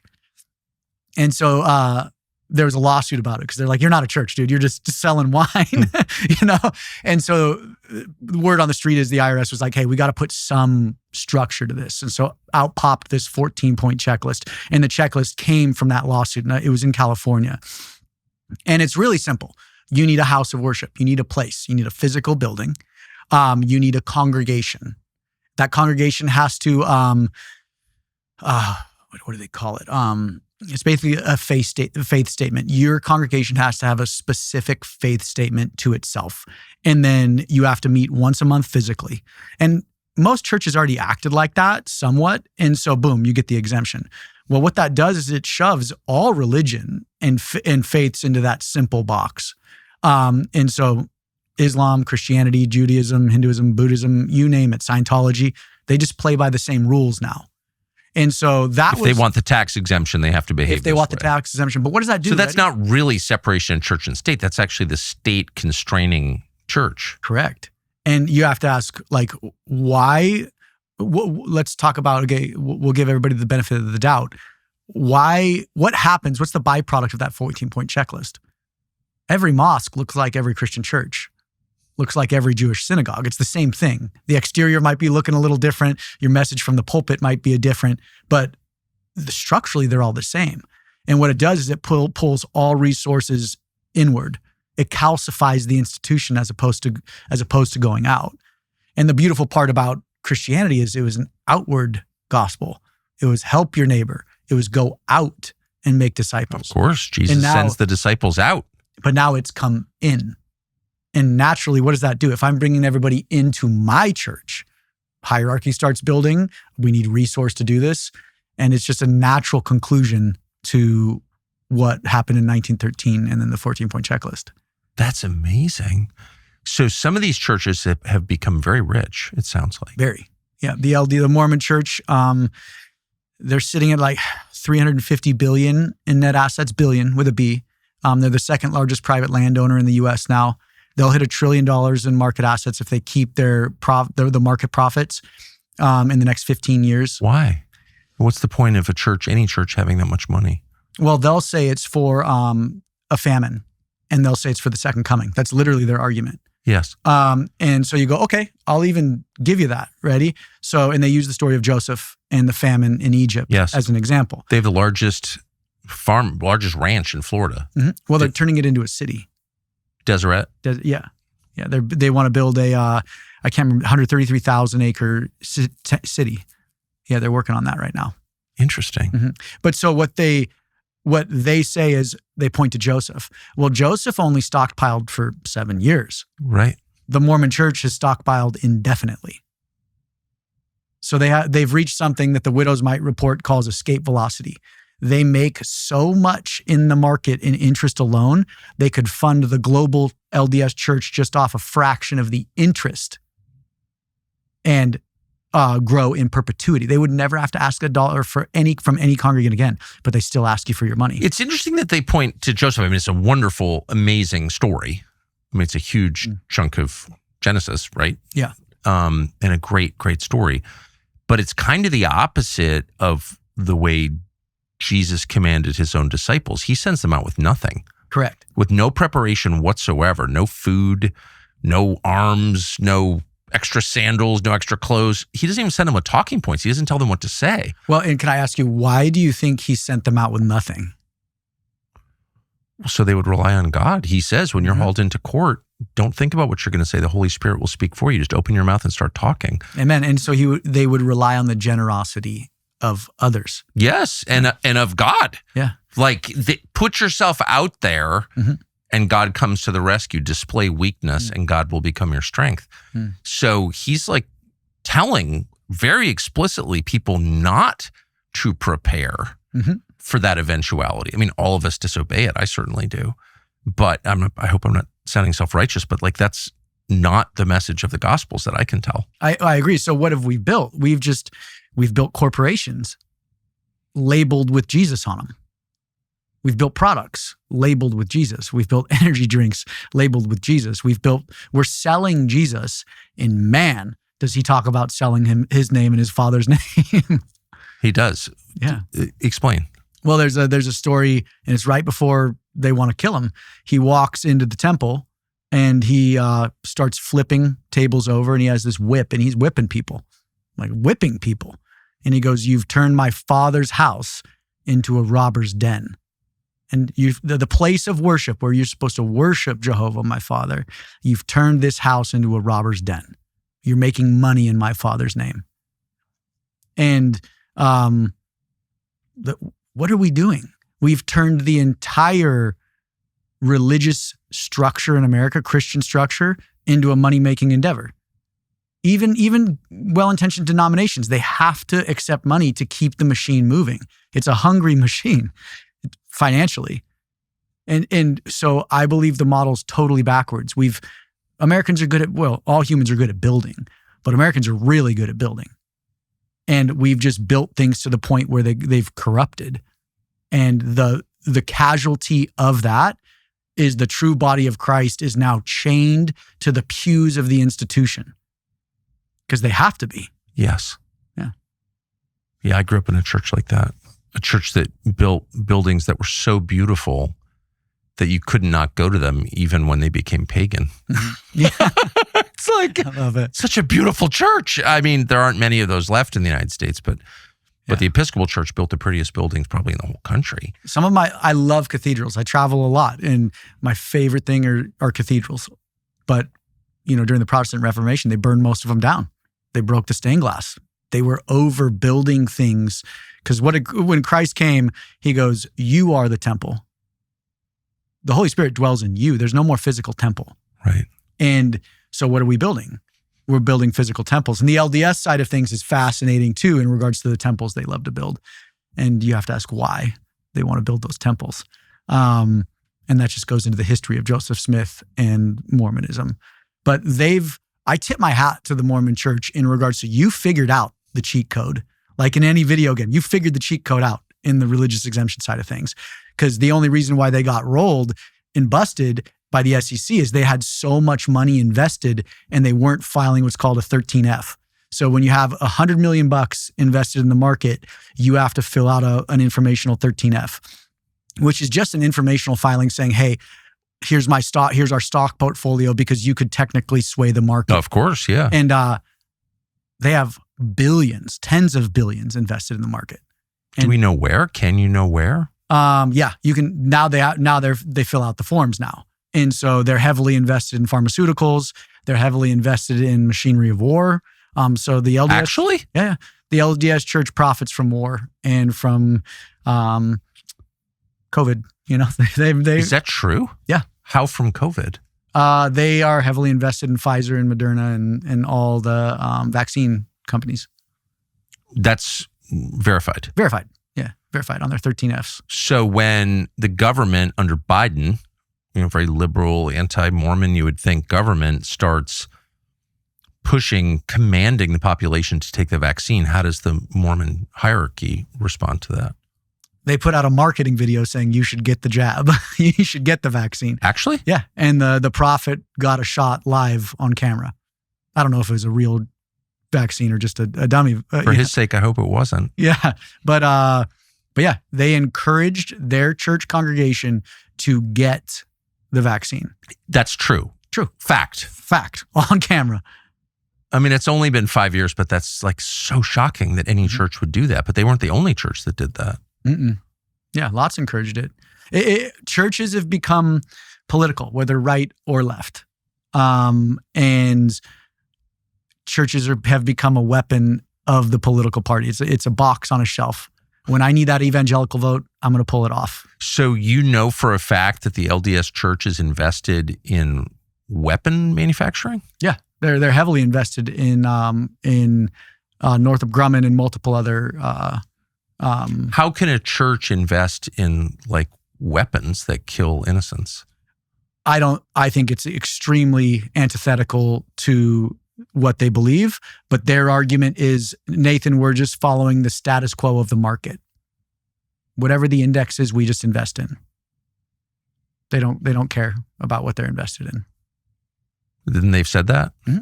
That's their I just want to be clear. I like a lot of Mormons, just like I like a lot. I like a lot of. Let me be very clear, Tucker. There are so many good Christians, Mormons. Like, people are awesome. Institutions are what I can't stand because they corrupt. So it's how do we bring accountability and reform into institutions, whether that be religious institutions or government institutions. There has to be accountability, transparency, and accountability in that. Right. No, it's totally right. I mean, you run into, the longer you live and the more you travel and the more people you meet, you'll run into people in institutions that you revile, that are just obviously evil. CIA, FBI, IRS. Who are just great people. And you're like, wow, I feel sorry for you. But it's also just important to make the distinction between individuals in whatever institution they're serving. 100%. I love people. Yeah, I do too. I love people. I do too. So Franklin Graham, like how much money has Samaritan's Purse amassed? Franklin, Billy's son. So Samaritan's Purse does great work. They work with refugees, they work immigration, they work natural disasters. They do good work. And I want you to think about that carrot. There's always that carrot that nonprofits dangle. This is their 2021 990, which is just an informational sheet that churches do not have to file. So the beautiful part about the 990s, these are the first two pages. A 990 is just an informational sheet that every secular nonprofit files annually, and it shows the IRS and then their donors roughly where the money goes. So there's two things I want to bring up, and if I forget, I want to talk about Alaska. Just say, let's talk about Alaska. This is 2021. Up in this top right, there's two numbers highlighted. What's the first? And then the first number highlighted, holy smokes, is 923,718,989. The second number is 1,222,609.10. So from 2020 to 2021, their net assets jumped from 900 billion to 1.2, right? Yes. This is their 2024. So remember, guys, 900 million in 2021. This is 2024, a few years later. It jumps to almost 2.5 billion. 2.5 billion. What does that mean? How can a charity have $2.5 billion in assets? They're building a war chest. It's the same thing with the LDS Church. They've realized that the nonprofit can do some good with a carrot, but then just stockpile money. And so donors are giving, looking at the carrot, saying we're doing good work, as the nonprofit itself, as the corporation just stockpiles resources. But to what end? To the LDS Church's end, they figured it out to the point where there's no end in sight. At least the Mormons have a consistent theology where there's going to be a famine and we're banking against it. And but I get that. Okay, for 7 years, but you're talking about indefinitely. They're banking on an indefinite famine. Right. I don't really see where God fits into that. No, he's not there, bro. Okay. Yeah. But why would Samaritan's Purse, which is not a Mormon organization, why would they have $2.5 billion banked? I don't know. Or in assets? In assets. I don't know. It's a great question for Franklin. And so how much do they spend a year helping the needy? Estimates are 60 to 100 million. So, but they're raising hundreds of millions annually. So they're building this war chest. And this is how can Franklin Graham be raising that much more than he's spending on the needy? Because he's a good fundraiser. Yeah, but like, isn't the money? Don't people give to him to do good? Yes. So what I see is nonprofits. The nonprofit structure right now is just draining, and taxation is draining the American populace of resource, of wealth. For what end, I don't know. But life's getting more expensive. Nonprofits are cheerleading, saying they're doing more as homelessness rises, as poverty rises. The entire system and architecture is broken. And institutional religion and politics in America go hand in hand, even though they say they Yeah, don't. I mean, I always gave to land trust because I don't like, ugly development, and I really love nature so passionately. But then you realize the land trust kind of, not all land trusts, but a lot of land trusts exist for their own benefit, and then they gate the land and you can't use it. Yeah. So you can't hunt or fish on their land. So like, what's the point of this exactly? Like I hunt and fish on timberland, paper company land. Yeah. But the second some nonprofit from Vermont takes over, you can't go on the land. So like, why do you exist exactly? And they own all the land in a lot of places. Why does the nonprofit sector exist? It's a great question. For to itself. ask. Yes. That's what it's corrupted into. So can I ask you, and I don't want to focus too much on Samaritan's Purse because I know that there are many groups like it, but they're at $2.5 billion, clearly one of the biggest. A lot of these guys fly private. Mm-hmm. And as someone who flies commercial, often coach, I mean, because you should, because like, why would you be wasting money on a private plane all the time? Like, how does a Christian organization justify having a private jet? It's usually their schedules are too busy, Tucker. That's their rationale. Copeland, Duplantis, they say no one could fly public with my travel schedule. Maybe you slow down your travel schedule a little bit. Maybe. I only say that because I've flown private enough to know that it's like next level expensive. Like there's no way to, even for businesses, rich people don't buy their own planes because like, I just can't justify that. I'll charter if I need it. There's a funny story. So to have a private jet that you own and pilots whose retirement you pay, fuel costs that you shoulder, the endless maintenance on the plane, incredibly expensive. Like ask any rich person. That rich people don't do. I mean, some do, but most rich people are like, I'm not rich enough for that. Yeah. Right? There's a great story about. I know a lot of rich people, trust me, they'll be like, I'm rich, but I'm not that rich. For sure. Then you see some preacher who's got a private jet. It's like, what world are you living in? What is this? Well, and the congregation will justify it too. That's what's so backwards. Sorry, that makes me mad. The blind lead the blind into a ditch, as the scriptures But say. how common is that? You've got your own jet? It's not, I wouldn't say it's that common.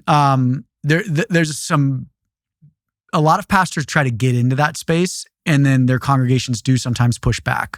And so, who was I just talking If I had a with? pastor in a church that I was attending on Sunday say, we need a private jet, I mean, I'd stand up in the middle of the service and say, son, I know more about this than you do. You do not need a private jet. Jesus didn't fly private. He rode a donkey. Like, what are you doing? Well, then they'll say, oh, but the donkey was literally, I've had someone say that was the fastest mode of transportation. It back in wasn't. the day. It was the most humiliating form of transportation. That's why he chose it. Yeah. But they'll justify it. Samaritan's Purse has, I didn't print their entire 2024. But last year they had, I think, 134 million in plane assets. What? Let me see. Dang it. Yeah, it's not on this doc. I'm way more comfortable with a pastor sleeping with his assistant, which is totally immoral, than I am with him having a private jet. I agree. Because at least everyone realizes, like, you're not supposed to sleep with your assistant. It's totally sinful. It's wrong. Well, the planes are But a plane is like a subtle kind of evil. It's like no one even notices. Oh, we're so important. He's got a plane. Well, that's the prosperity gospel message creeping in, right? What is that exactly? This is Paula White. This is Kenneth Copeland, Duplantis. This is, if God favors me, I will be prosperous. And it comes from Malachi 3. Malachi 3. Yeah. Opening the windows of heaven and you're going to be prospered. Malachi 3 is talking about one thing. It's talking about rain for their fields. It's saying, if you bring into the storehouse, I will open the windows of heaven to you and pour out a blessing like you've never seen. This Malachi was talking about rain falling on the land so you could refill your storehouse. He wasn't talking about a private plane. Well, especially for a Christian to be like, well, why are you doing that? Malachi 3. It's like, we've got a whole New Testament and 4 Gospels in that. Correct. And like, why don't you read those and tell me if you should have a private plane at other people's expense?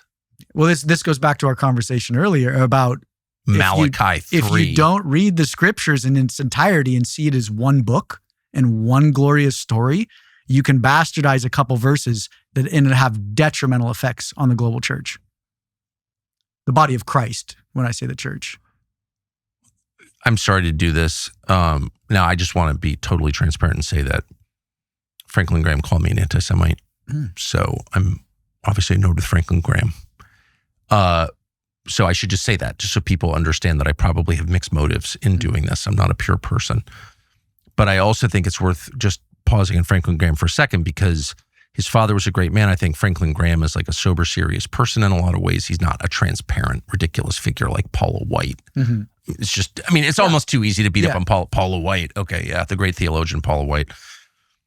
But Franklin Graham is a much more serious person, and he's always on Fox News and all that.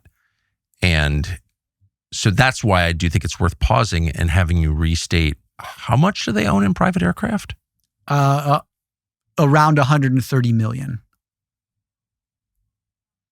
That's just très bonkers, as the French say. Like, that's just beyond. $130 million? And this is a great track to move into Alaska. So he bought a piece of land with his wife on Lake Clark in Alaska, very remote. I'd been to Alaska a few times, so I understand how remote. Me too. Alaska is beautiful. Yep. Some of the most pretty country in the world. Hard to get to, though. Very. And this is what gets interesting. So I believe, I don't have the document in front of me. He and his wife bought this little lakefront half acre. I believe it's a half acre, or maybe even a quarter acre. Very small property on beautiful Lake Clark. A few years, and they purchased it personally because Franklin loves Alaska. He loves fishing. He loves bear hunting. He's a sportsman. Yeah, no, I like that about him. And I'm a big outdoorsman. You are. Yeah. And well, what happened was a few years later, Samaritan's Purse bought the lot next to him. And flash forward, in the little town is called Port Allsworth. There's only a couple hundred people that live there full time. There's no signals. You can't drive to it. There is no road that gets you from Anchorage or any other city to Port Allsworth. The only way to get there is by flight, private plane, and there's a dirt runway. There's 2 of them. Or by boat, by barge up these rivers. Yeah. And this is a good story for backstory. So I was up in Alaska probably 4 years ago. No, longer than that, 5 years ago. And we're in the middle of nowhere. I'm with Inuits. Like, we're going back packing on float planes to find a property that my friend was inheriting from her parents. I'm like, I'll go with you. This sounds awesome, right? So I'm carrying I got a 10 mil strapped to my chest, a shotgun, a bear gun. And I'm like, we're going. We're in the middle of nowhere. We're sitting with this Inuit. We're staying at her cabin, and she's making us a meal. And she asks what I do. And I say, the religion business. And I give her the story. We're filming it. And she goes, oh, you won't believe it. Her husband owns a barge and barges equipment up and down these rivers. And she goes, we just barged a soft top Ford Bronco, brand new, 2021. So it's right when the Ford Bronco came out. And I'm like, what is a soft top Ford Bronco being barged up a river in the middle of nowhere for? And this is when you couldn't get them. They were very hard to get. And she goes, we barged it up for Samaritan's Purse. And I was like, what? And she goes, here's the invoice. And she put the invoice in front of me that said Samaritan's Purse on it. This is so corrupt. I can't believe this is real. And this is where it gets crazier. So I was like, wait, what do they do? And she goes, they have this camp which is awesome. My brother's a Marine, my best friend's a Marine or military, my business partner's retired military. I have massive respect for our armed forces. So they started a nonprofit up there called Heal Our Patriots. And they bring couples, husband and wife couples up there to reinvigorate their relationship and retune them to Christ. Awesome idea, right? And so, but I'm like, what's a soft top Ford Bronco doing in the harshest environments in the world? I mean, like no one takes nice things up there because they all rust and get destroyed within a few seasons. So I start doing some research. Sure enough, I find it. They bring a couple hundred people up there a year for 3 months out of the year. They have these massive lakefront cabins now. I said there was 2 dirt runways. Samaritan's Purse bought one of the runways. So now they have their own private airstrip. And so Franklin and his wife have a house, and they bring a couple. Mike Pence has been there multiple times. Of course he has. And so ironically, I'm like, I'm going. So a camera operator and I, we went to Anchorage, took a plane to, a little Cessna to somewhere else. And then we got on a float plane and we landed. We're in the middle of nowhere, Tucker.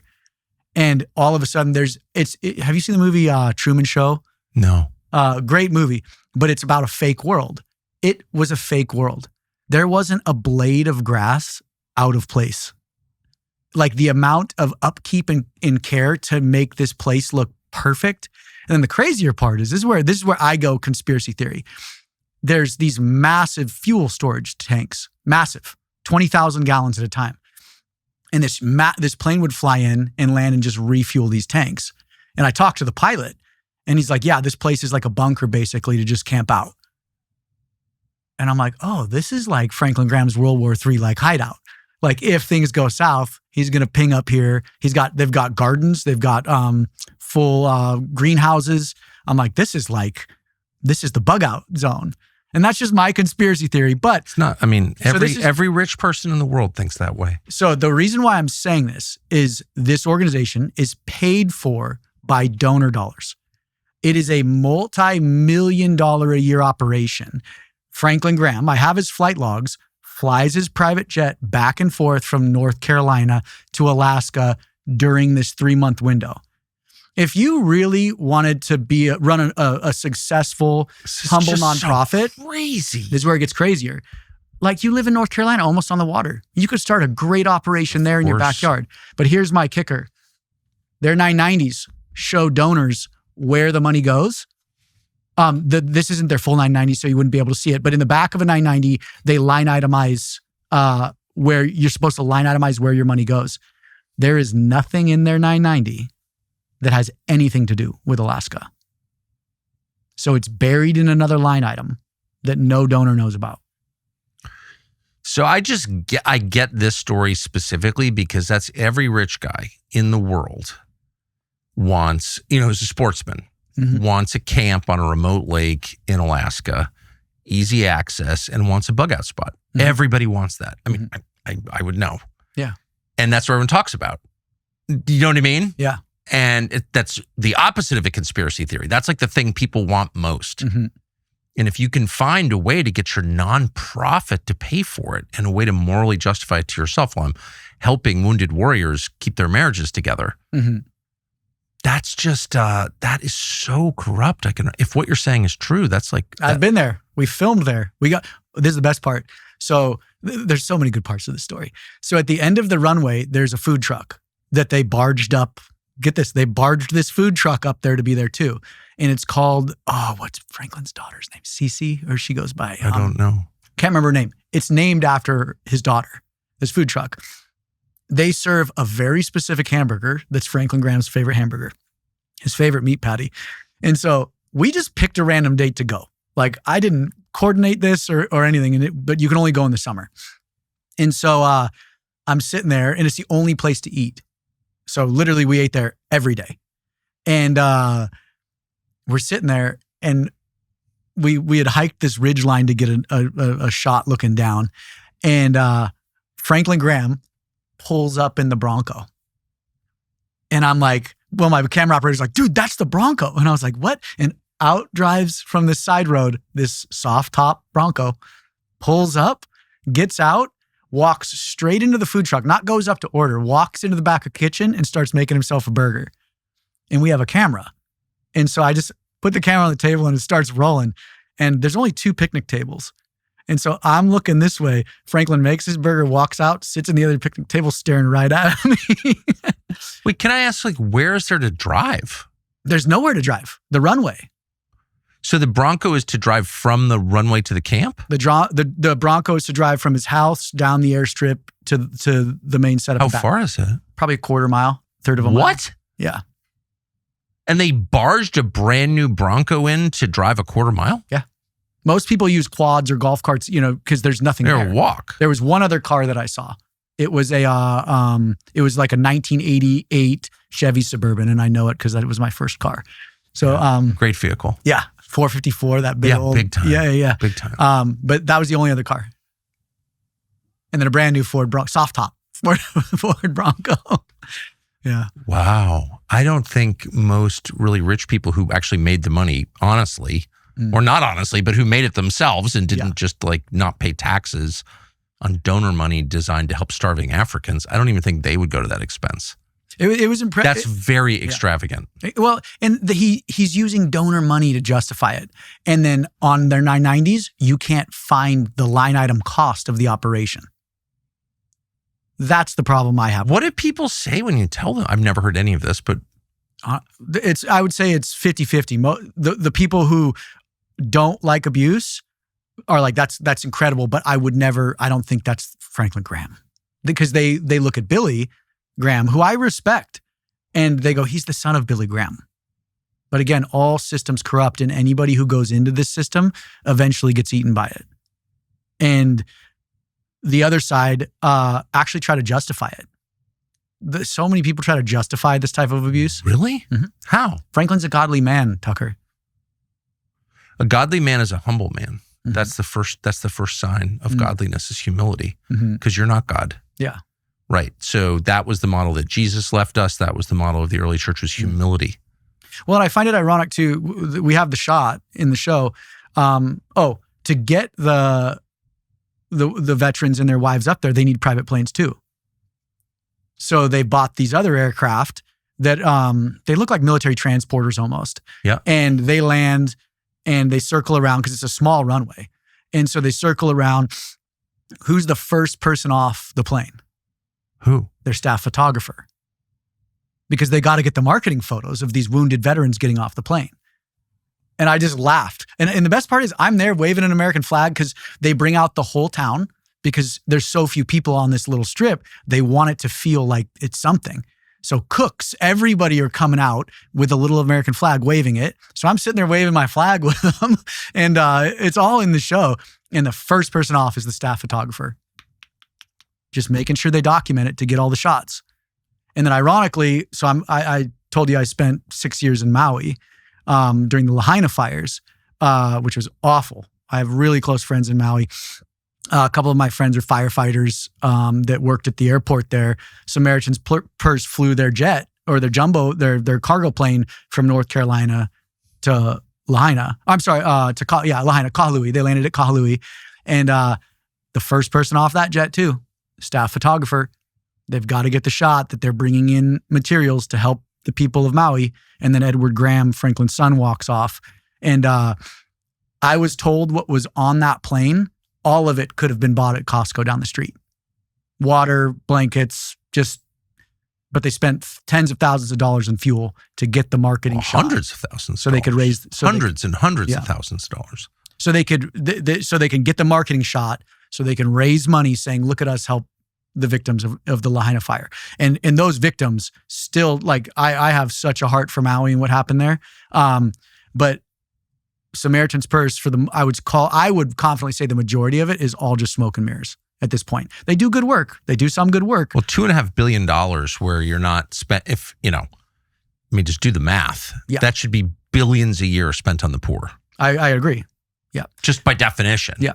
And there's the silver lining here is American Christians and global Christians, but American Christians in particular are so generous. Yes, they are. That we could solve, through the money we give, most social issues in America. The church could do it, but the money is not being stewarded properly. It's being shelled up in massive corporations, and people are leveraging donor generosity to build their bug out spaces in Alaska, all in the name of Jesus. People don't fear God very much anymore. Well, the most effective Christian mission I've ever seen, I think, that exists in the country is not even explicitly Christian, but it is Christian, and it's AA. And it raises no money. They won't even take money from you. And no one gets paid. There's no one in charge. And they take people who are literally killing themselves, and they change them completely. Not all of them, but they have a better success rate than any other rehab by far. And they accrue zero power. Wow. It's the most Christian thing that happens in most churches. Yeah. You'll have some like rotting congregational church. No one goes. We got a trans preacher lady or something. And then on Wednesday, they'll have the AA meeting and Jesus will fill the room. Well, Cost nothing. Yeah. It's amazing. When I was traveling, like back in the day, I'd travel to developing nations because I worked in the action sports world, so surf and snow. And so you usually go to some pretty remote spots. And I would always want to go to churches and seminaries in those regions. Oh, I bet. And so I've gotten to worship in tin roofs in the back rivers of Honduras, in the favelas in Brazil, Yeah. like the most beautiful things. And that's what really started the religion business for me. Is these people would never ask for money.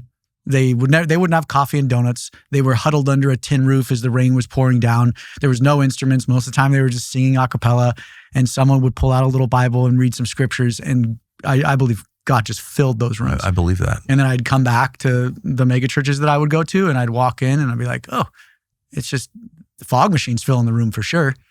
But it was just performance. And so that really made me rethink what is a church. Yeah, I mean, especially since Jesus is pretty tough on the rich and on money. And it's a challenge to any of us, who have excess money. It's like, what is he saying? Well, money is the root of all evil, right? Well, that's what it's the love of money. Yes. The love of money is not the money. Right. That's what Paul said. And Jesus says famously, it's harder for a rich man to get to heaven than a camel through the eye of a needle. So yeah, the idea that like you follow God and get rich is like a perfect inversion of what he's saying. That's capitalism creeping into the church. And I would actually argue, and this is a bold statement, a democratic republic is the greatest government experiment in the history of humanity. I would say I've enjoyed it. Yeah. You've enjoyed it. Yeah. So we enjoy it. I love America. You love America. I do. Capitalism should not be anywhere near Christianity. You think? Christianity is more, and I don't like the word socialist with the weight it carries, but Christianity is socialism at its core. Non-authoritarian. It's the marker to build social capital. You look at that early Church of Acts, and it transformed Rome within a couple hundred years, the greatest superpower of its time, to where Constantine was like, I'm a Christian hanging out with these dudes. They had no money. They had no buildings, but somehow the love of their neighbor transformed the greatest superpower of its time. That's dangerous. And today, it needs to be constrained, right? Today, it's just we've let capitalism and Carl Trueman, he's a Reformation thought expert, brilliant guy from England. He calls it the rugged American individualistic experience. And he goes, that has detrimental effects on Christianity. Well, how about greed? I mean, it just looks like greed to me. But yeah. So let me ask about, I never paid any attention to any of this stuff ever. I just didn't ever encounter it at all, because America is like a collection of cultures that don't sort of meet each other very much. But the only reason I became aware of any of this is because of its effect on foreign policy, which I have followed closely for a long time. So all of a sudden you see these preachers endorsing violence. And my understanding of the gospel, it's like Jesus does not command anyone to go kill anybody else, like just the opposite. So I'm like, what is this? So you press a little bit and you find that they're serving this theology or ideology or demonic influence. I mean, I don't know what it is, but this conflation of the nation, modern nation state, secular nation state of Israel with biblical Israel, whatever that was, you find this thing called Christian Zionism. And I still don't understand it. It's not Christianity. But what is it? Where does it come from? And is it as widespread among the leaders of these institutions as it seems to be? Let's start last question first. They all seem to be, the people you're talking about all seem to be Christian Zionists. Yeah, I would argue it's dispensationalism. Okay. Is the bedrock of it, right? Like, so I feel like Zionist, anti-Semite, all these hot button words are just thrown around. That's for sure. So yeah, dispensation. I don't care what anybody calls me. Like, I'm gonna reach. Oh, and I have my business partner and I have something for you, because I'm gonna go back to this right now. This is a preacher's Bible from 1668. Wow. So preachers, this is what a preacher carried around. And a good friend of mine is one of the biggest Bible collectors in the world. So 1668, right on the spine there. And this is what you and I are going to reference for the next, for this time to understand dispensationalism, Zionism, amazing. anti-Semitism. Printed in 1668. And This is amazing in England. Yep, in England. And yeah, I just figured it's whenever anybody starts talking about subjects like this, I will always refer to the scriptures for truth, nothing else. Not popular belief, not opinion, It's incredible. just the scriptures. So that's for you, I- from Chris and I. Well, that is so kind. Thank you. I love that. Yeah, I'll let you read it. Yeah, it's a good one. So it's a good book, guys. Whether you see it as a history book or the Word of God, it's a great book. Dispensationalism is a very new thing. It's only a couple hundred years old. A guy named Darby kind of spun it up. The Schofield Reference Bible had it in its margin notes. And so it's the idea that the world is broken into dispensations or periods. And so Darby had this idea that Israel, the 12 tribes which came from Abraham, are different from the body of Christ that Christ talks about in the Gospels and that Paul pushes for and really closes down in the epistles. And so dispensationalism is Israel, the tribe of Israel is set apart from the body of Christ. And part of that is this idea of reclaiming the promised land, the physical promised land. Where does that, I mean, Paul, who wrote the majority of the New Testament, who was a Jew, was a Pharisee, a persecutor of the church, and then met Jesus, he goes out of his way to say that the opposite of that. Romans, he destroys that argument. Like he levels dispensationalism with a sledgehammer in Romans. Hebrews, same exact thing. Galatians hits on it too. Oh, I know. Yeah. And so it goes back to this idea when we don't see the scriptures, and this is what I want to encourage everybody out there, Christians, atheists, agnostics, I don't care. Like, it's the greatest history book of humanity. We can see it as that. And you have to see it as one story. It's not 66 different stories for the 66 book canon. It is one story. When we dive into this book and start cherry picking verses or parables and applying it to our life, that's a very dangerous practice because we become our own storyteller, which is idolatry. Yes. And so you have to see this book as one complete story of birth, death, and resurrection, or creation and fulfillment in redemption. And so dispensationalism is the 12 tribes of Israel still deserve this land. And so I don't know where we want to... And don't need Jesus? And don't need Jesus, no. Okay, so that's leaving aside the land and what you do with the Levant and all that, and what the boundaries of that land are. I mean, these are all questions I tried to get answers from in my conversation with Mike Huckabee to no avail. But that's secondary as a theological matter to the core question, which is, how do you get to heaven? How are you redeemed? And I think the New Testament could not make it clear. Jesus couldn't make it clear. Paul couldn't. Paul, the Jewish Pharisee, couldn't make it clearer. It's through Jesus. It's an exclusive claim. It's that or nothing. Correct. And Jesus... That's what it says, right? Am I missing something? Like, 100%. is there a chapter I don't know about? Jesus is the way, the truth, and the life. No one gets to the Father. Okay, so then you have people just arrive out of nowhere 150 or 200 years ago, and they're like, well, actually, there's one group that doesn't need Jesus. Is that what they're saying? Correct. And this goes Where back... does that come from? It comes back from pride, is where I'll take it. So there was only one church, and it's not the Roman Catholic Church. It's not the Orthodox Church. Those are great traditions. I respect those traditions. I do too. But there's only one church, and that's the Church of Christ. That's the body of Christ. And in 1054, you have the Great Schism, the original split. Right. Denominational split. Boom. Now you have Catholicism in the Vatican and you have Orthodoxy. Well, today there's over 40,000 denominations. And you have to ask why, Tucker. If you and I preach the same gospel, what does that mean? We're equal.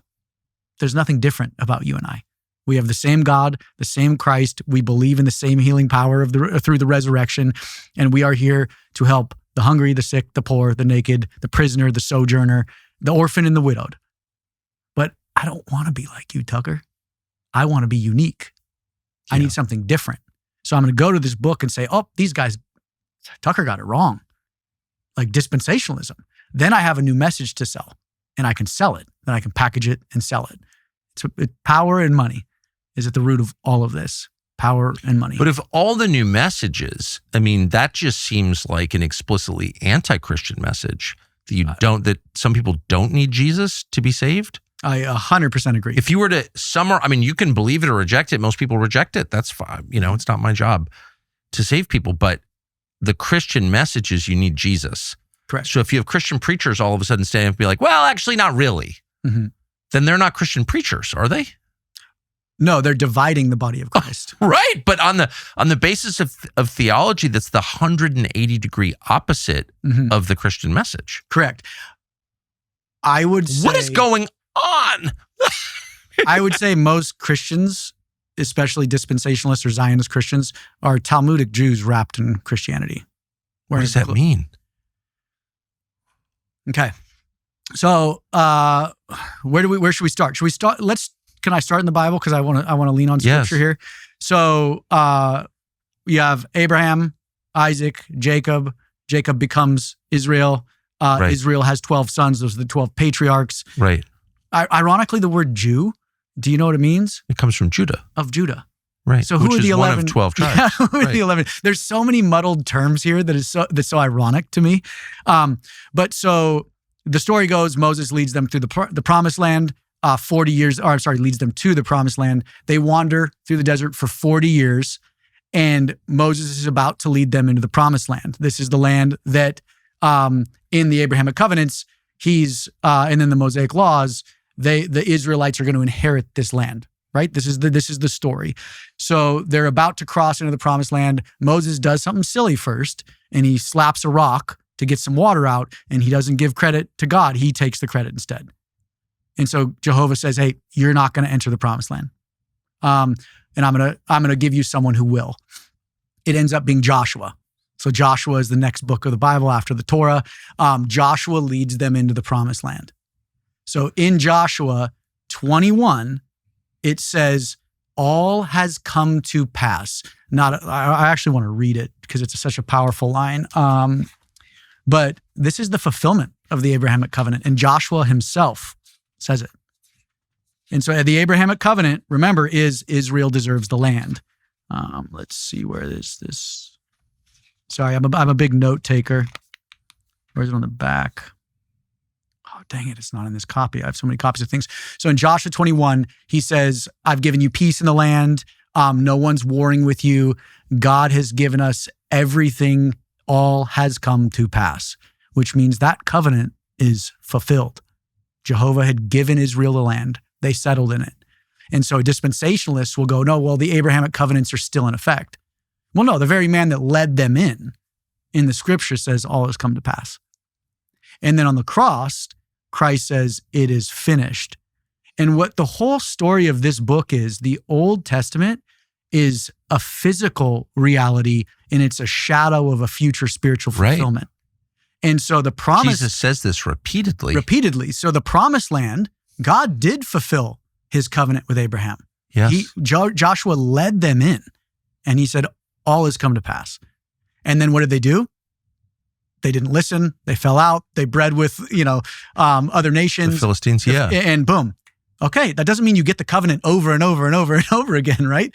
And so Christ comes and he takes what is a physical nation, and Romans is clear on this, and that if physical Israel becomes a spiritual nation, it becomes the body of Christ. Yeah, Jesus calls himself the temple. Yes, so Israel today is the body of Christ, Christ-believing Christians, Christ-following Christians. Israel, the nation state, is something else entirely. And there's a geopolitical argument to be had that, yes, like they deserve their country, they deserve the land. For sure, right? That's a great conversation. Don't use this book, though, to justify current geopolitical actions. Exactly. I don't think the Bible commands you to hate modern Israel. I don't think that. And I don't hate modern Israel. But the claim that the Bible tells you have to support Bibi is so deranged that it's a threat to our faith. Correct. The physical promised land is fulfilled in a spiritual promised land. The physical nation tribe of Israel becomes a spiritual nation that all are invited into. This is the story in this book. So the only reason why you would dip back into old covenant theology, dispensationalism, Zionism, is for two things: power and control. Our God, Christ, is a unifying God. He's not a divisive God. He doesn't divide. He doesn't say you're different than you. Nope. All are my children. All come under me. And so the only reason why you divide is for power and control. That is so wise. That is true. That is true. I mean, that's the story of history. Mm-hmm. And so when Christ said it is finished on the cross, he meant it. Anybody who dips back into old covenant theology, it is not finished on that cross. And that's what Talmudic Jews think. So how did it wind up becoming not just like this eccentric boutique view, non-Christian view, but it became the dominant position of evangelical, not exclusive, no, they don't all think this, and I think it is changing, but for the past 40 years, it's been the dominant view. Mm-hmm. How did that happen? I think there's a very nefarious, I'm going to call them they right now, behind all of this. And I'm going to go down some, call it conspiracy theory rabbit holes or whatnot. I think the church, and especially the evangelical church, is being used as a tool for a far greater agenda that most people can't see or fathom at the moment. I feel that so strongly. I can't see it either, but I feel that. Yeah. It's so obvious. So what is that agenda? Huckabee said the quiet part out loud in your interview. He said, if they were to take the promise, you said, you positioned it, hey, well, why don't they just take all the land? And he said, well, maybe they should. Or I'm paraphrasing there, but whatever he said, that was the quiet part out loud. There's a group that wants to reclaim that promised land, the original Nile to the Euphrates, and rebuild the third temple. And there's only one thing that does in this book, and it ushers in the Antichrist. So why in God's name would anybody want that? In God's name, that's right. Yeah. And I'm here to present this argument that right now the evangelical church and most Christian leadership is being used for something far more nefarious than they understand and can fathom. They're all blind. The blind lead the blind into a ditch, and they're being walked into a ditch rapidly in the name of Jesus and in the name of this book. What does that mean, ushering in the Antichrist? Well, I'd get into my opinion because I don't know. I personally think, is that where we want to go? I want you to tell the truth as you understand it. Okay, this is my truth. I think the Antichrist is power and ultimate power and authority. It's institutional power. When you look at the world, we were a conquering world. People were moving out. Well, once you conquer the world, it's all conquered. Where do you go back to? We're not that smart. We go back to this. Well, we need to reconquer the promised land. That's what I think is there's a group that wants to retake that promised land. They do believe this book has significant power, and so they want to reclaim it. And they're using dispensationalist arguments to do that. For the sake of controlling the world. For the sake of controlling the world. Yeah. I mean, that's just so clearly true. Yeah. It's so clearly true. And it grieves me to say that I think the President of the United States may not fully understand that theology or that argument, but clearly sees this war in Iran as a way to achieve power over the world. Mm. There's no doubt in my mind. Yeah. And this book, the beautiful saving grace of this book is being weaponized to do it. So do you believe that there's a spiritual component to this? It's not just like... 100%. I think, I do firmly believe there's a demonic component to this behind it all. And the church is, again, the church and its resources are being used to do it. That's kind of obliquely described in the New Testament, right? In the deception that Jesus promises will come at some point. Yeah. Where the people you think are going to save you are actually working to destroy you. Well, Satan came as light, and then he says, my workers will come as light also. Right. That's a very, very terrifying. So if you're hoping to understand the nature of evil, which I think a lot of people are trying to understand, like what does it look like? It's not just the obvious monster under the bed stuff. No. True evil seems like salvation. True evil comes as a half-truth. It comes looking like Christ, sounding like Christ, but it's not Christ. And how do we know? How do we know the difference between Christ and something that looks like Christ? You have to know his word, his scripture. What are the fruits? Love, joy, peace, Exactly. patience, kindness, goodness, gentleness. It seems to me that people who are coming in the name of God and doing God's will, who are holy, throw off around them kind of an umbrella of peace. And they don't leave chaos in their wake. Like we can judge the tree by its fruit. This is just my half-baked thought of in my living room theology to myself. But let me run it against you with deeper knowledge. That we know when someone's on God's path because that person is at peace. That person is not seeking power and control over others. That person is not besotted by greed or lust or pride, obviously. And that person can admit fault. He's humble. And that his world, the people around him are at peace. They're not filled with, right? I mean, if the message is... You're a good baker. I would you baked it well. No, I mean, that just all seems super... I understand everything on the most obvious level. So it's not rocket science, the book. Well, it kind of feels that way. It's not. Well, because we've... So if you claim you're acting in God's name and like speaking God's word, then the people around you should be at peace, right? The leader should have... A good father has happy children. Correct. Right? Yeah. And a bad father has screwed up children. It's like kind of that simple. It all flows down from leadership. So the world around a true Christian leader should be a harmonious, peaceful world, and the people should be thriving. Now, by which I don't mean they're all getting rich. Yeah. They may be poor. Yeah. But they should be joyful. 100%. And they should be content. Yes. I think contentment is such a big part of this book. Tell me, flesh that out. I know that you're right, but I don't quite understand how. Contentment is, there's this term called shalom, but contentment is just being at peace in the position you're at. Right. And it wasn't until I had my daughter that I actually started to understand that. Because I realized, hey, this isn't about me. This isn't about Nathan anymore. This is about something so much more profound and beautiful. And I didn't have my daughter. When her mom had my daughter, or our daughter, it's when I went back to this book. And that's where I started finding contentment and fulfillment. And you find fulfillment in Christ. He said, I have come to fulfill it all. I have fulfilled the Old Testament. I have fulfilled the old covenants, the Mosaic laws. And everybody goes, oh, Nathan, that doesn't mean he abolished them. I didn't say he abolished them. I said he fulfilled them into something greater, which is Hebrews. It's what the book of Hebrews is all about, where of necessity there takes place a death of a priesthood. There's a change in covenant also. Christ ushered in an entirely new covenant. And that's right through him. It's through his teachings. He is the way, the truth, and the life. And no one gets to Jehovah except through him. That's the only way. And I didn't understand it. I was raised in the church my whole life. I didn't understand it until I had my daughter and I started reading the Bible cover to cover. Here's the problem, Tucker. Only 13% of American Christians have ever read the book. How? How about I show you a trailer of a movie, a 2.5-minute trailer, and you go, this is my favorite movie of all time. Done.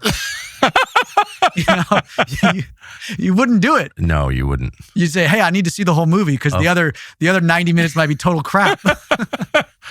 Or it might be completely different from what the trailer portrays. Yeah. Or maybe Nathan's description to you of the movie is totally wrong. Of course.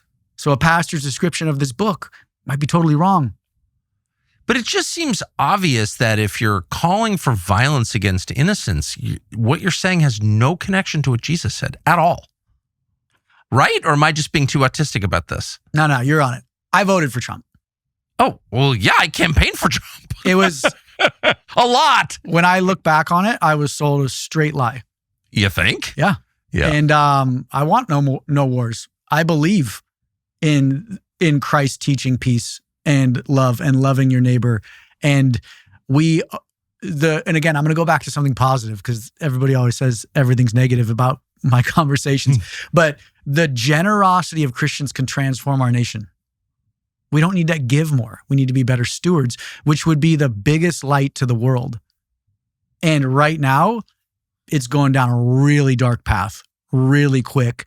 And in one breath, on Easter Sunday, we have pastors claiming similarity from Trump to Christ in regards to the beatings and the lies. And then the next day, he's threatening to blow up power plants and bridges, hurting civilians, saying fuck, like literally the most disgusting evil in a tweet that I've ever read. Totally agree. From a president. And I'm like, wait, but our Christian leaders are still going to try to protect that and justify that. How dare they? Yeah, I agree.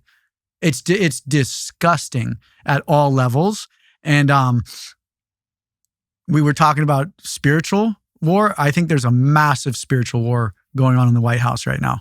And it starts with the spiritual leaders that are standing next to and over Trump. I think a lot of us were too cynical and approached this as theater, which it may have been intended to be, get whatever money hungry dispensationalists or, fallen screwed up people who don't have real congregations and get them to sort of put the imprimatur of the New Testament on what is clearly in violation of like basic Christian principles. And, let's get the evangelicals on board for this. Mm-hmm. I don't think that's the whole story. Mm-hmm. I think these are instruments of spiritual war, these people. This is not just theater. Like, this is real. 100%. Yeah. Well, like we live so when we look, let's go into the Old Testament again, the tabernacle, the Holy of Holies, and then the outer rooms. There was a veil that separated spiritual from physical. When Christ died on that cross, what happened to that veil? It was rent in half. Tore down, which meant the spiritual world and the physical worlds combine. And hence the bridge from physical nation Israel to spiritual nation. We are bridged now through something far greater than physical, nationality, genealogy, all that. But that also brings deadly things with it, which is there's a darkness in the spiritual realm as well. And we live in that right now. And again, the devil comes as light. What better way to completely steer off good, generous, Christ-following Christians than sell something that kind of looks like Christianity? Create institutions that have literally all the resources in the world, but will keep you chained to their pews. Again, we're going to go back. Christianity is dangerous. The book of Acts, that church was dangerous to power and institution. Right now, the current institutional church structure is being used as a weapon for ill-gotten gain. Against God's people. Against God's people. We're being used. The evangelical church, most Christians are being used to kill children, women. Yeah. And all in the name of this old covenant. Pete Hogsworth or whatever his name is, he's quoting that. Trump's quoting it. That's why you have to read this thing as one story. It's one complete story of redemption. And so if you're looking to Trump and looking to what we're doing and looking to the nation state of Israel and saying, oh yeah, this is why that's justified instead of geopolitical reasoning, you are being duped and you are saying it is not finished on that cross. Amazing, amazing conversation. Thank you. Yeah. I'll be thinking about it. Yeah, think about it. I don't know what I'm doing. I'm just doing my thing, bro. You're speaking the truth. I know that. Nathan, thank you very much. Yeah, thank you, Tucker.